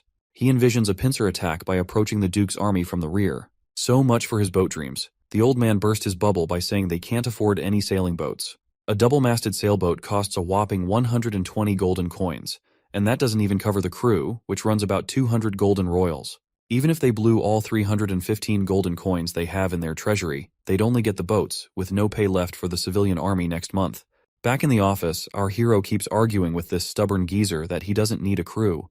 But the old man keeps insisting that's not how things roll in Willowtown. Boats come with crews. If he wants a boat, he's got to hire them too. But then the prince gets this bright idea to buy boats from another town. But the old man shoots him down again, saying all the major ports are too far away and it'd cost a fortune to bring boats here to Border Town. But then our hero comes up with a crazy idea. Why not build a boat themselves? He says they don't need anything fancy, just something to float since Wendy will handle the steering. A simple flat-bottomed barge would do the trick.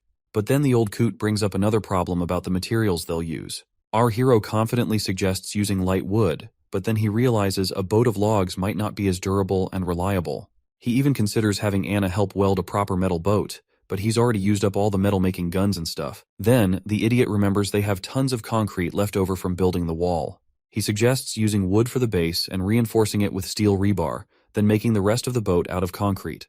We don't need to waste any more time figuring out how he plans to make this boat happen. Let's just wait for our hero to finish up the blueprint and get started. Before long, we're down by the riverside at a makeshift boat workshop. They've already put together the basic structure of the boat. When Lightning sees the giant thing, she cracks a joke about it being a massive bathtub fit for a king's lavish baths. Our hero chuckles and corrects her, saying they're actually building a boat, not a bathtub. But Lightning is still skeptical. To her, it doesn't quite look like any boat she's seen before.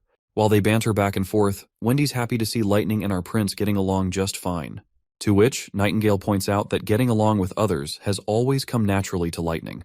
She was just as energetic back in the association days. The mention of the association immediately saddens Wendy out as she worries about her other sister's safety. Back in the mountain range, we see the witches marching down. As they walk, one of the sisters alerts everyone about the presence of demons. The teacher quickly tells Lady Leaf to lay her down and help the others. Lady Leaf gently puts her injured teacher on the ground. As the monsters approach, the witches stride forward to face them. Meanwhile, the teacher blames Nightingale for their sorry state and vows to get payback once she finds the Holy Mountain and gathers more witches. She hasn't forgotten about Wendy and Lightning either, feeling betrayed by them. When the monsters leap at them, Lady Leaf works her magic, summoning roots that grab the beasts, while Zephyr, another witch, sucks the air out of their lungs. Seeing the girls take down those monsters puts a grin on the teacher's face. She's sure that with their combined effort, they'll bring the church crashing down once they reach the Holy Mountain. The teacher decides to take a breather for a while here, but suddenly she's left in shock by what she sees before her eyes. She wonders aloud if this could be the Holy Mountain. Before them rise skyscraper-like structures that couldn't possibly be built by humans. The sight brings a giant smile to the teacher's face as she believes they've finally found the Holy Mountain. However, the others are not convinced. According to all the books, the Holy Mountain is supposed to be a serene and abundant place, which is drastically different from what they're seeing.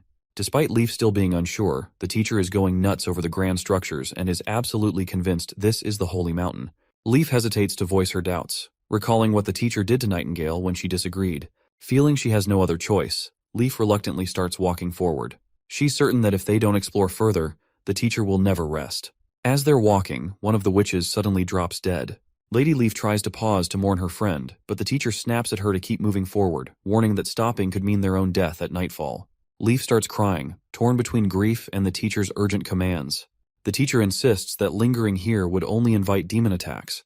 They continue on, but then another witch realizes the supposed mountain they were aiming for has vanished. This sight shocks the teacher, who, let's face it, acts more like a tyrant than a caring leader. The teacher sinks into despair, recalling a city that's like an unreachable illusion in the sky, disappearing every time with the sunset. The snake woman declares it was all just an illusion, something she'd heard rumors of typically occurring at sea, but seeing it on land was unheard of. Suddenly, something approaches them, confirmed by another witch to be 3 demons once again. But this time, it becomes clear this new threat is not just a regular demon. This mysterious entity attacks one of the witches with some weapon, leaving Leaf frozen in place as her friend is struck down, a long spear piercing her chest in an instant. Leaf stares at where the spear came from with disbelief. Before them stand hybrid creatures, riding demonic beasts. Looking at their ripped bodies, it's no wonder they took down the girl with just one blow. One of the witches immediately uses her abilities to turn the ground into a swamp, but the creatures effortlessly leap from their mounts and land right in front of the women. One monster swings its hand, smashing a witch with brutal force, splattering blood everywhere, leaving the sisters absolutely terrified out of their minds. The beasts then turn towards the remaining sisters, who stand petrified and trembling in their boots. Suddenly, another monster fixates on a redhead among them. Her face pales as the creature approaches, its grotesque tongue-like appendage dangling from its mouth, which is a far cry from any normal tongue. Before the beast can reach her, it's struck by a fireball. Though it annoys the creature more than hurts it, the redhead grabs the hand of the traumatized orange-haired witch and urges her to run. But the orange-haired witch is so shaken that she's forgotten how to move. Another witch decides to confront and pulls out her puny bow, which, let's be real, looks like a toy, and she's brutally kicked by the monster right in the chest. She goes flying and sprawls on the ground, and it wouldn't be surprising if she died from that single blow. Despite seeing her friends drop like bugs, Wendy uses her root magic once again to try and immobilize one of the monsters, wrapping it from head to toe. The snake lady sends her snake to crawl around the beast, and together they bring the formidable creature to its knees. Wendy urges everyone to run while she keeps the monster restrained. Meanwhile, the other monster immediately retrieves a spear from its back. As it tries to throw the spear, its feet sink into the swampy ground. However, the monster manages to throw the spear with incredible speed, leaving only a trail of pink light as it goes straight for its target, leaving nothing but a haze upon impact. Well, surprisingly, Wendy manages to narrowly avoid the attack, but suddenly the other monster unleashes its electrical powers, zapping everyone in range. Once everyone is down, only Wendy and the cocky snake woman remains. Wendy still does not want to accept this reality as how their world turned upside down in a short time. The monster walks forward toward the snake lady, and in the next moment the monster extends his giant hand and grabs her right away. As he lifts her up, she unleashes her poisonous snakes, and one of them bites the thing we thought was a tongue protruding from the monster's mouth. As soon as the snake sinks its teeth into the monster's appendage, a red fog starts leaking out. The monster annoyingly grabs the snakes with its bare hands and squeezes them hard enough. Tears of agony well up in the teacher's eyes while Wendy watches in horror. Suddenly, the demon drops the snake woman to the ground, while he himself appears to be choking and struggling for breath. You know what? This snake bitch totally deserved every bit of it, because she was getting under my nerves ever since she popped up into this story. Anyway, the monster's legs tremble and it collapses to its knees. The red mist completely drains from the container on its back, and the giant creature slumps lifelessly to the ground. It seems Wendy has started to piece together how to deal with these creatures. She then looks at the other monster flailing in the swamp, screaming and trapped. She spots that weird appendage and takes a wild guess it might be their weak spot. Summoning her strength, she rushes over to her fallen sister and grabs the crossbow. With determination in her eyes, she aims straight for that appendage, yelling as she lets the arrow fly, hell-bent on avenging her fallen sisters. When the arrow hits, red mist starts pouring out, sealing her victory. Throwing the bow aside, Wendy drops to her knees with a heavy heart. The monster keeps oozing that red stuff as she's surrounded by her sisters' lifeless bodies. Tears stream down her face, her sobs echoing in the quiet aftermath. Back at the Battleground Hospital in Bordertown, it seems Nana's time to hit her maturity has arrived. Everyone watches anxiously as she lies in bed, asking if she's going to die. The prince and the others immediately reassure her with warm smiles, telling her that everything will be okay, explaining that because she's been releasing her magic power every day, her magic won't turn against her. Wendy gives her a comforting pat and agrees with our hero's words as well. Nana's worried father moves closer, urging her to squeeze his hand if the pain gets too much for her to bear. The others join in, deciding to lighten the mood with some coin magic tricks and storytelling. Their lively atmosphere helps lift Nana's worries. Anna then also steps forward, reminding Nana that everyone is by her side, gently kissing her forehead like a caring sister. As midnight approaches, everyone remains seated around her bed, patiently waiting for her to hit maturity. Lightning, true to her energetic self, only seen not bored. On the other hand, the prince looks like he's on the verge of fainting, yawning uncontrollably. Just watching Lightning's energetic behavior is enough to tire him out. He turns to Nightingale and asks if there have been any magical fluctuations in Nana's body. Nightingale shakes her head, mentioning it's been a long wait and she hasn't noticed anything unusual. The prince gives himself a slap on the face to stay awake, already planning to build a clock tower once the months of demons are over, because he finds waiting aimlessly too tedious. Suddenly, Nightingale hears a rooster crowing. The prince pulls aside the curtain and is momentarily blinded by the morning light. Anna wakes up too, startled by the sudden brightness. It's clear the next day has officially arrived, and everyone is pleasantly surprised as Nana wakes up at daybreak. Lightning bursts with happiness, and her father breaks down in tears. Everyone is incredibly relieved that Nana has successfully passed through her maturity ordeal without any issues. After some time, the prince leans over to Nightingale and asks if she's absolutely sure today is Nana's maturity day. Nightingale nods, mentioning the change was subtle but definite. She agrees with our hero's theory about witches, how daily magic practice can boost their powers and ease their hardships. If all witches get good training daily, they could make it to adulthood without issues. Wendy joins in, saying since the prince is the only one welcoming witches, they could turn Bordertown into a sanctuary. She pledges full support, and the prince lights up, saying he's been thinking about this for ages. But since openly inviting witches could get him cancelled by the kingdom, he plans to spread rumors about a sanctuary to let the witches come by themselves. However, if he becomes the king, there will be no one stopping him to invite witches. Wendy drops to her knees, promising to help him become king. She swears her loyalty and says her life belongs to him now. The next day, our hero's sail ship finally makes it ashore. Two soldiers take a close look and start pointing out all sorts of technical flaws that make this boat unlike any they've seen before. Once they finish their inspection, they decide to head back to cannon training. Meanwhile, some daydreaming soldiers, trailing behind Vice Captain Vanner, start talking loudly about wanting to be as formidable as Hunter Iron Axe. But then one of them gets serious, pointing out they've been training forever without firing a single shot, and wonders when the prince will actually let them loose in a real battle. Another soldier mentions how those in the Flintlock team have already been at it for days, practicing battle tactics on the walls. That's when Vanner starts to wonder if our hero really plans to use the cannon team against demonic beasts. But, considering how heavy and bulky the cannon is, it's not exactly ideal for transporting up onto the walls. Finally, it clicks for Vanner that their master's strategy involves using the cannon on the sailing boat, not just against beasts, but against a strong army. At the west shore of Redwater River in Border Town, we find the cannon team undergoing training under the command of Hunter Iron Axe. They've been tasked with aiming the cannon in a specific direction. The Chief Knight remarks on how hardworking the cannon team looks, and our hero agrees, noting that both teams are pushing themselves to earn 5 more silver coins than the others, which fuels their determination to succeed. The prince plans to move operations to Littletown once the soldiers are well trained on the ground. Curiously, the knight asks if our hero means the concrete ship they built, and our hero nods, saying that's what he's calling it. He points out that the workers managed to wrap up everything in these few days when the snow was light. They not only slapped on some anti-rust treatment, but also threw together a shed for storing cannonballs. And hey, Wendy's got herself a platform now to play around with her wind powers to stir the boat. Chief Knight finally gets why our hero was so bent on training Wendy to handle her magic. Then Prince Roland drops a bomb on the poor knight by making him the commander of the boat. The knight freaks out, saying he's never sailed a ship in his life.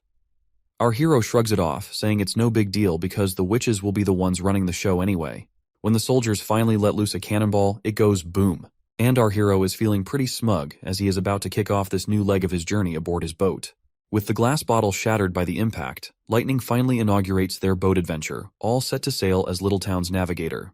Meanwhile, Taigu Pine, the overprotective dad, takes charge of communications. On the other hand, the knight reluctantly roped into the role of captain doesn't look too thrilled. Lightning gives the knight a reassuring pat on the shoulder, assuring him that navigating suits her perfectly since she's a pro at sea adventures. She mentions her dad, known as Thunderbolt, also has a knack for the sea.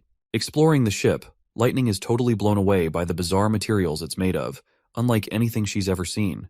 The Chief Knight is pleased that the weather is surprisingly good today, a choice made by our hero for testing Littletown. Once the boat is on the water, everything seems to be going smoothly, with a man named Brian assigned as helmsman. Lightning then tells Brian to turn the rudder fully to the right, and the knight echoes the same command. The tomboy gets curious and asks why the Chief Knight is repeating her, to which he explains he's following orders from the prince. Meanwhile, Brian is clueless about what he's supposed to do, so Lightning, after facepalming, decides to take charge herself.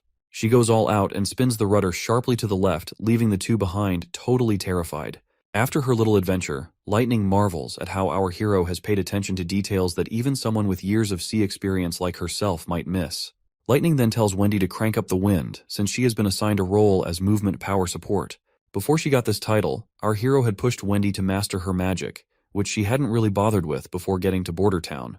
After some serious effort, her early attempts were only enough to blow dry some pieces of meat, but she matured slowly. And now, armed with those lessons, Wendy channels her magic and gives the boat a solid shove, sending it sailing above the water effortlessly.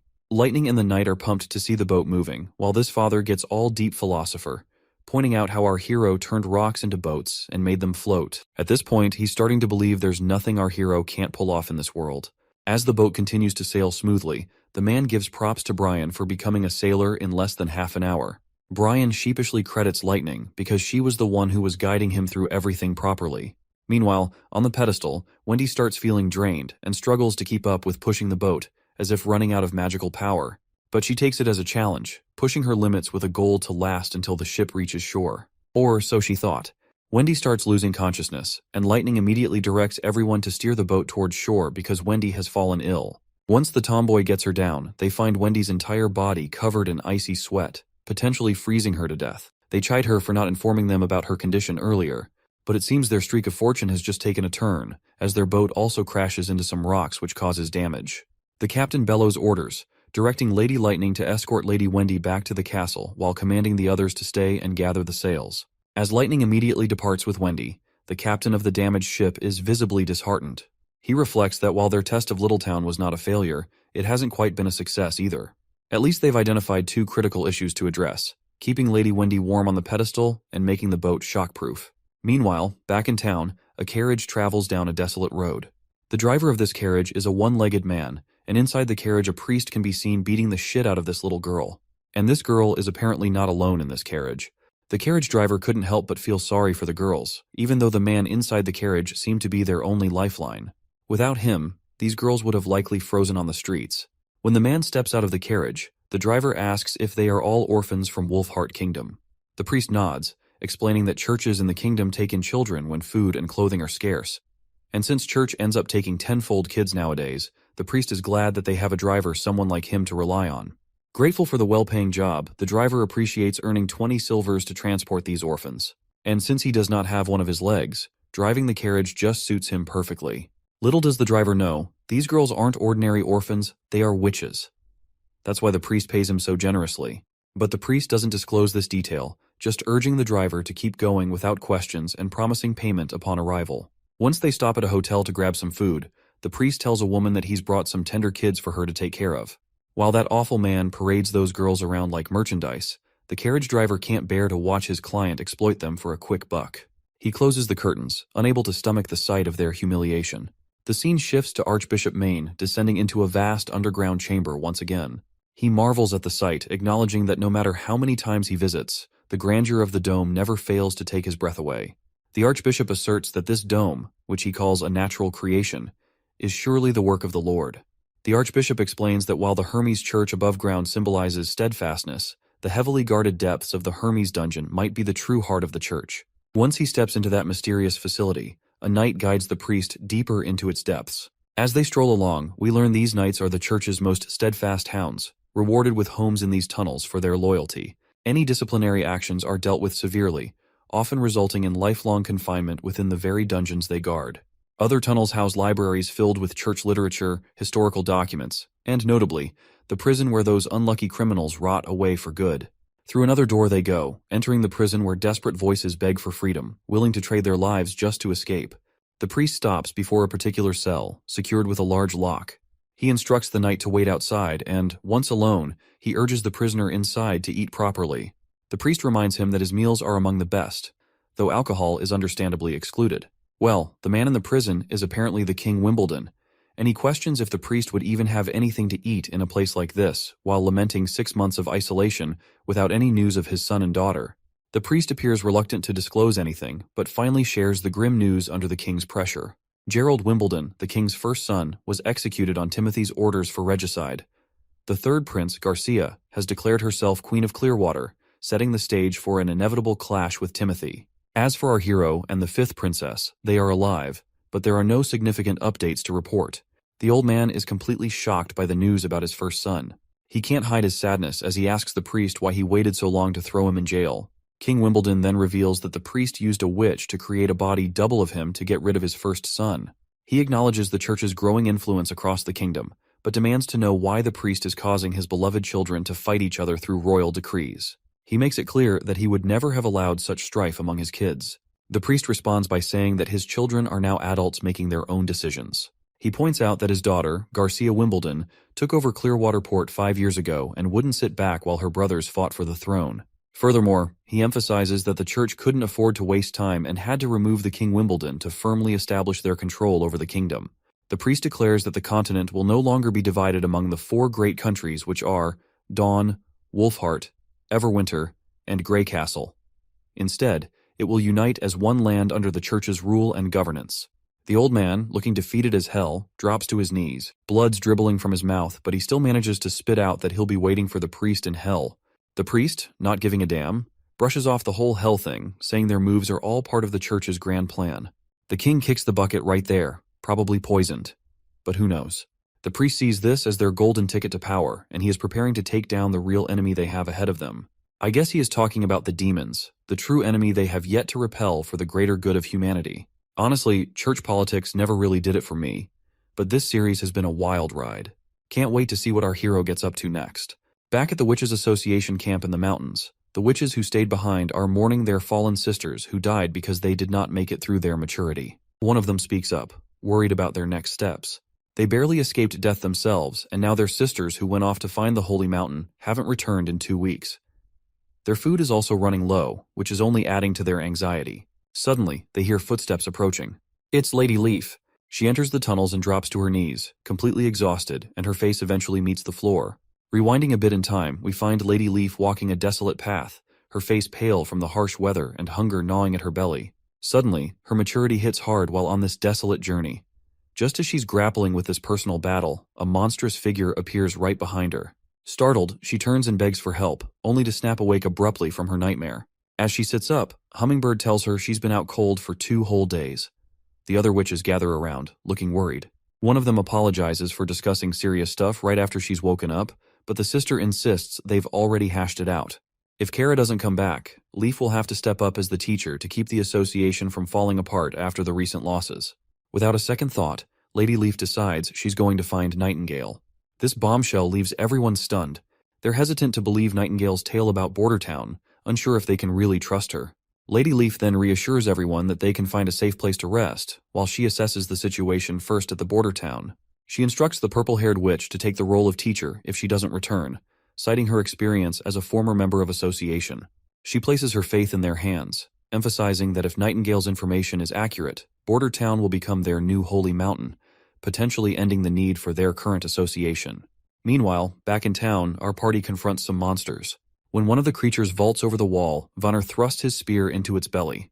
However, as he tries to lift the monster, the spear snaps in half, causing the creature to crash back to the ground. The vice captain quickly orders the muskets to be prepared, and they promptly follow his command, shooting down the monsters without delay. One of the soldiers offers a spear to the vice captain, who is surprised to see a young boy named Claw there. Claw explains that he goes wherever he's needed to help. As the monsters lie defeated on the ground, the captain acknowledges that while they don't pose a significant threat, they must remain vigilant.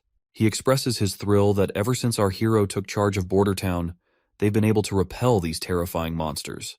Previously, it was only possible with the help of Longsong Fortress, but now even the town's commoners can fight thanks to our hero's leadership.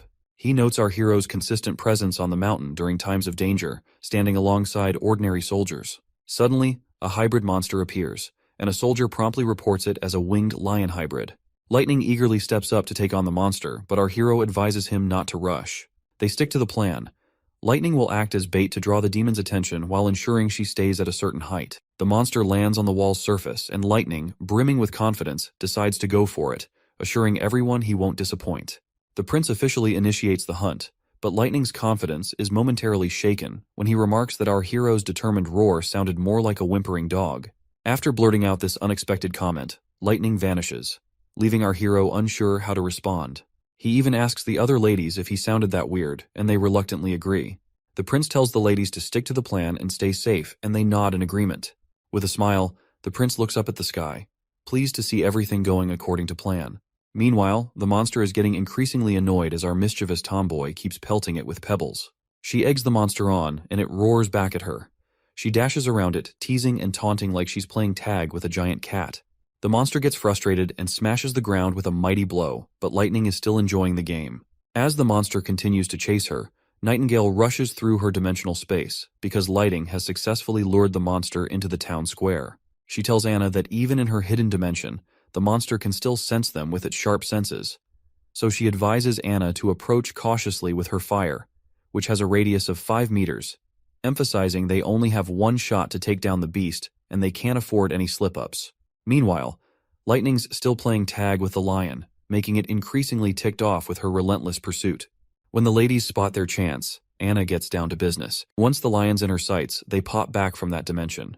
Anne immediately unleashes her green fiery powers, hitting the monster with screeching hot flames so intense that even Nightingale feels the heat from across the way. Lightning also boasts about her fire, which could even melt the steel, so roasting a monster alive is not a big deal for her. Once the monster is incinerated into ashes, the prince is kinda glad to see that Anna didn't even need help to defeat the monster. Suddenly, the other monsters start retreating, leaving everyone puzzled as to why they are withdrawing.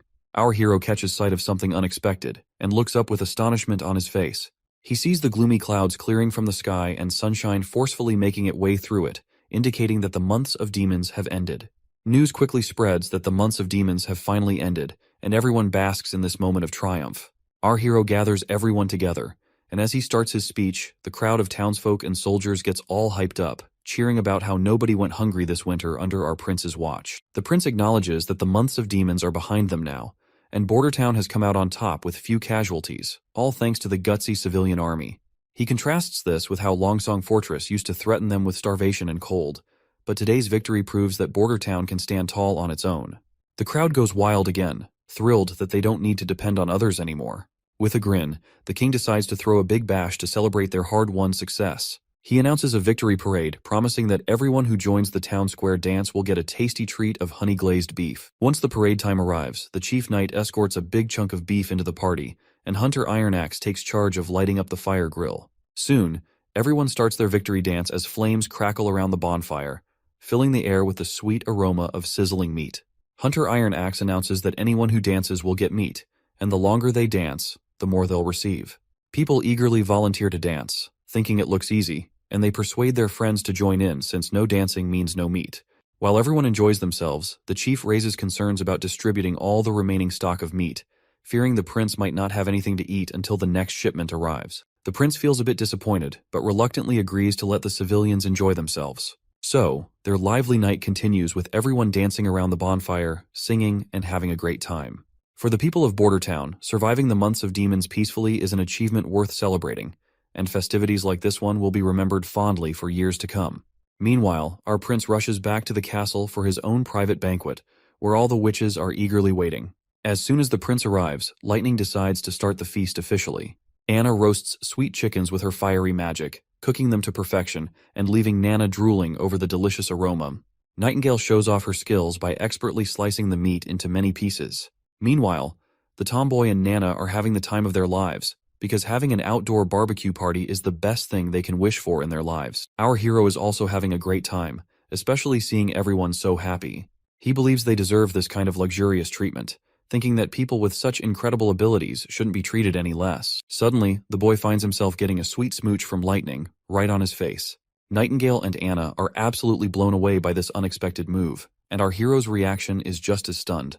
When the tomboy is asked about this abrupt kiss, she points out that women may kiss the territory ruler during celebrations, and it's a tradition. Meanwhile, Nightingale feels annoyed and a bit jealous, while Wendy clearly sees the tension. As the prince and Lightning go back and forth, we see Anna feeling a little down, probably because she wanted to kiss the prince too. Once midnight strikes, our hero feels dizzy from too much drinking. Suddenly, his dizzy mind perks up when he spots Anna in the distance. She gets really close, and our hero blushes. Right away, he starts explaining himself, saying the smooch with the tomboy was just an accident, to which Anna agrees. The prince further clarifies that Lightning is young, and he didn't look at her that way. Anna agrees once more. Anna then gathers her courage, and admits she was waiting for them to be alone, because she's not as bold as Lightning. As they get closer, just inches apart, Anna gives him a gentle kiss on the cheek. Meanwhile, Wendy's holed up in her room, buried in a book. She's totally baffled by how these books about the church's origins skip any mention of gods and just slap the title Pope on everyone. It's all a bit too much for her to wrap her head around. Just as she's mulling it over, Nightingale breezes in, catching Wendy mid-brainstorm. Wendy snaps the book shut, instantly lighting up to see her friend there. Wendy mentions how Lightning had gone to sleep while calling for Daddy, like a child. Nightingale chuckles and takes the book from Wendy's hand, reminding her that reading late at night could strain her eyes, especially in poor light. Suddenly, Wendy catches Nightingale off guard, asking if she's troubled by thoughts of the kiss Lightning gave our hero. Nightingale blushes and denies it, but Wendy presses her, telling her not to lie. Reluctantly, Nightingale clenches her teeth and admits the kiss is bothering her. Meanwhile, Wendy reassures Nightingale that Roland Wimbledon is the fourth prince of the kingdom, and their mission is to help him seize the throne and become the king of Grey Castle. She's confident he'll protect the witches under his rule and, when the time comes, marry a princess or a duke's daughter to secure the next generation. Wendy explains that as witches, they can't have children. It's a limitation granted by the heavens in exchange for their powers, and she hopes Nightingale understands this. Outside, as the party winds down, the townsfolk are busy with cleaning duties. They're already nostalgic for the months of demons, thanks to our hero who made their days unforgettable with his inventions and victories. They're also curious about what the artillery division will do now that the demons are gone. Vanner assures them they'll find out tomorrow.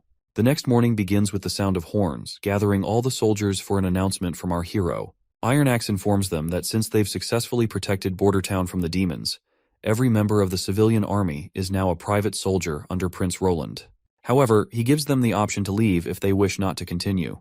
A knight asks if being in the private army means they'll become knights. Hunter Iron Axe clarifies that a private army is a professional military force dedicated to protecting Prince Roland and his territory. They'll undergo year-round training focused on battle readiness, stricter discipline, and will receive higher salaries.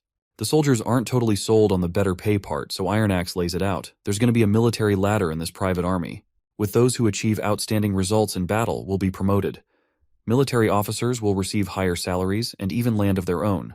That news fires up the troops, who are now all about this new challenge and the rewards that come with it. But Iron Axe sternly reminds the excited crew that being members of the private army means their conduct must be far more disciplined than before. He emphasizes that any deviation from the code of conduct will result in severe consequences, such as forced labor or even execution. The squad members visibly tense up at the stern warning, and Iron Axe challenges them to reconsider their commitment if they have doubts. Despite the harsh conditions, Vanner remains steadfast in his determination to keep serving our hero, Roland, no matter what challenges arise. Seeing no one willing to leave the private army, Iron Axe raises his voice again with the authority of a seasoned captain, reminding them that they are now Prince Roland's private army. He declares that their training and conditioning will begin immediately, establishing a tone of strict discipline from this point forward. Back in the castle, Lightning reports to Prince Roland about the plans for the private army. She explained that due to the lingering snow outside the city, the soldiers will be crawling more than running during their 4-mile daily routine. While Lightning admires the new blueprints our hero has recently drawn up, the prince himself is deep in thought, contemplating the daunting task ahead of him, creating the army's structure from scratch, including regulations, rewards, and penalties. The sheer magnitude of the task gives him a major headache, considering he played military chess in his youth, but has since forgotten much of it. He's determined to innovate and do something unprecedented in this world and time. As they examine the blueprints, the word bayonet catches their attention. Before they can delve further into their discussion, a knock on the door interrupts them. With both witches vanishing into thin air, our hero grants permission for the visitor to enter. The old custodian surprises us once again by reporting that there's an aristocrat named Chris who wishes to meet our hero. Chris had left during the months of demons and has now returned, visibly upset because his house was demolished due to the construction of the walls. When our hero confronts Chris, the noble sternly demands answers about why the prince allowed his house to be taken down. He emphasizes how he spent a substantial amount, 150 golden coins, to build that magnificent mansion. Our hero bluntly asks if Chris is referring to the westernmost house in Border Town, to which Chris confirms. The prince apologizes, explaining that it was necessary because the house was too close to the wall and obstructed troop movements. However, he reassures Chris that the city will reimburse him for his loss. The greedy noble immediately perks up and asks how much he'll be getting. Our hero points out 20 golden royals, but this greedy guy isn't satisfied with such a small amount. Eventually, he agrees and asks where he can collect his money. The prince then reminds him that the sum has already been transferred to the property's rightful owner.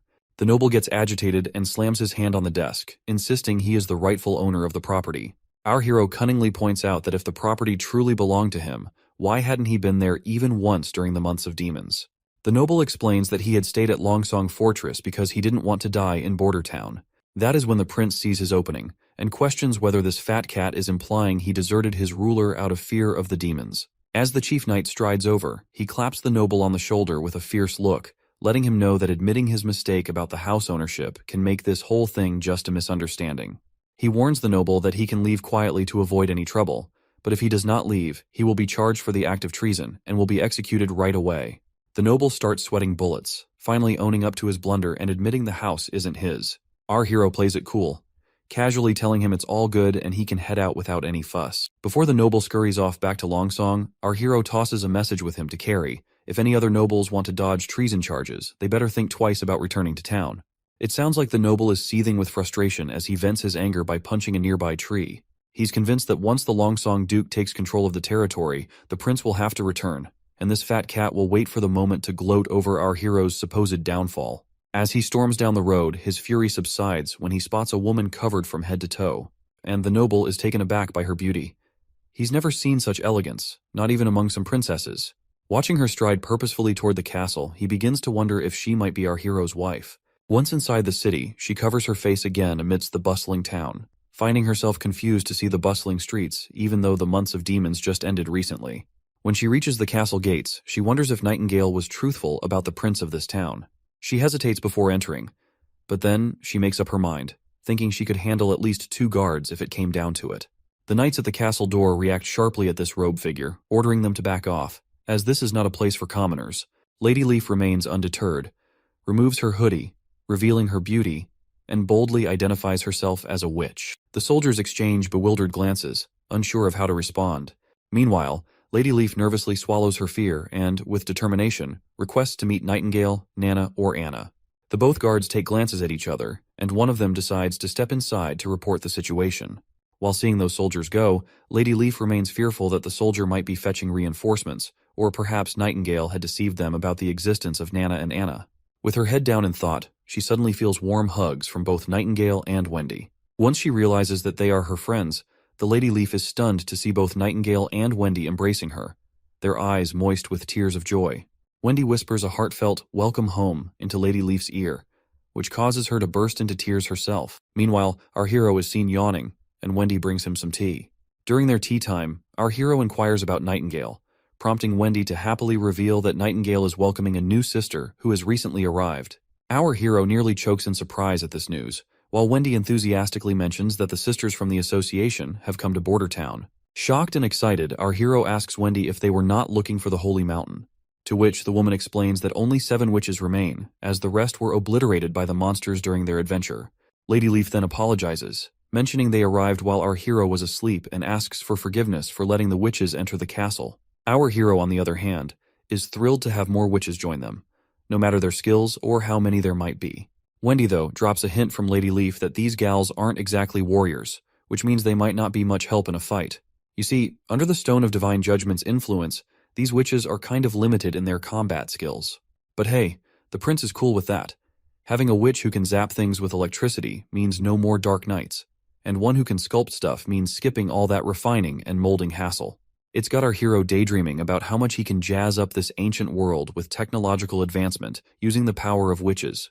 Nightingale abruptly snaps our hero out of his daydreaming, dragging him back to reality, reminding him that everyone is waiting for him. Shortly after, everyone gathers for dinner, with all the witches present. Our hero is pleased to welcome them to Border Town and hopes they enjoy the food, encouraging them to ask for anything they want. Lighting enthusiastically chimes in, agreeing that our prince is quite the generous guy and mentioning how he's always open to new members as well. One of the witches scolds Lighting for being so casual with our hero, but our hero dismisses her concerns, saying they don't bother with titles or formalities, and urging everyone to start eating before the food gets cold. Meanwhile, the other witches watch Nana and Anna using what look like 2 little sticks to eat. These newcomers have no idea how to handle these utensils, so they can't help but stare in confusion.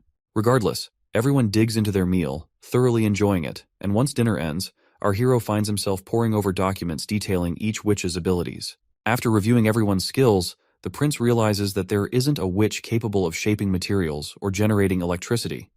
This realization means our hero's plans for progress towards modernization will need to slow down a bit. However, he acknowledges that there's enough talent among the witches to meet their current needs. The first witch our hero takes a liking to is Lady Leaf. Not only can she increase fruit yields, but she can also control all plants freely, making her an ideal candidate for agricultural expansion. Next is Scroll, a witch with inhuman memory that operates 24 hours daily. After her maturity, she is now able to recreate any book she's read, making her perfect for teaching. Then there's Hummingbird, a cute witch who can make things weightless or adjust their weight with her magic. This makes her invaluable for lifting cargo or adjusting payloads. Fourth is Soraya Zoan, from a merchant family in Grey Castle's capital. She can recreate lifelike landscapes using her magic brush without needing paint, ink, or paper, which makes her essentially a walking camera. Echo, the fifth witch, hails from the southern continent and can replicate any sound, making her a master of sound illusions. Finally, Lily, who just turned 16, has the ability to prevent food from rotting, potentially helping with food preservation. But our hero has yet to figure out if her powers can also kill bacteria. However, after Lady Leaf, the seventh witch, known as Moon, is the most intriguing witch. A young girl who doesn't talk much but is a priceless asset because she can magnetize metal. Her ability was upgraded after maturity, and now she can magnetize almost anything. Nightingale reveals that Moon was regarded as the most useless in their camp and often bullied by their teacher, Kara.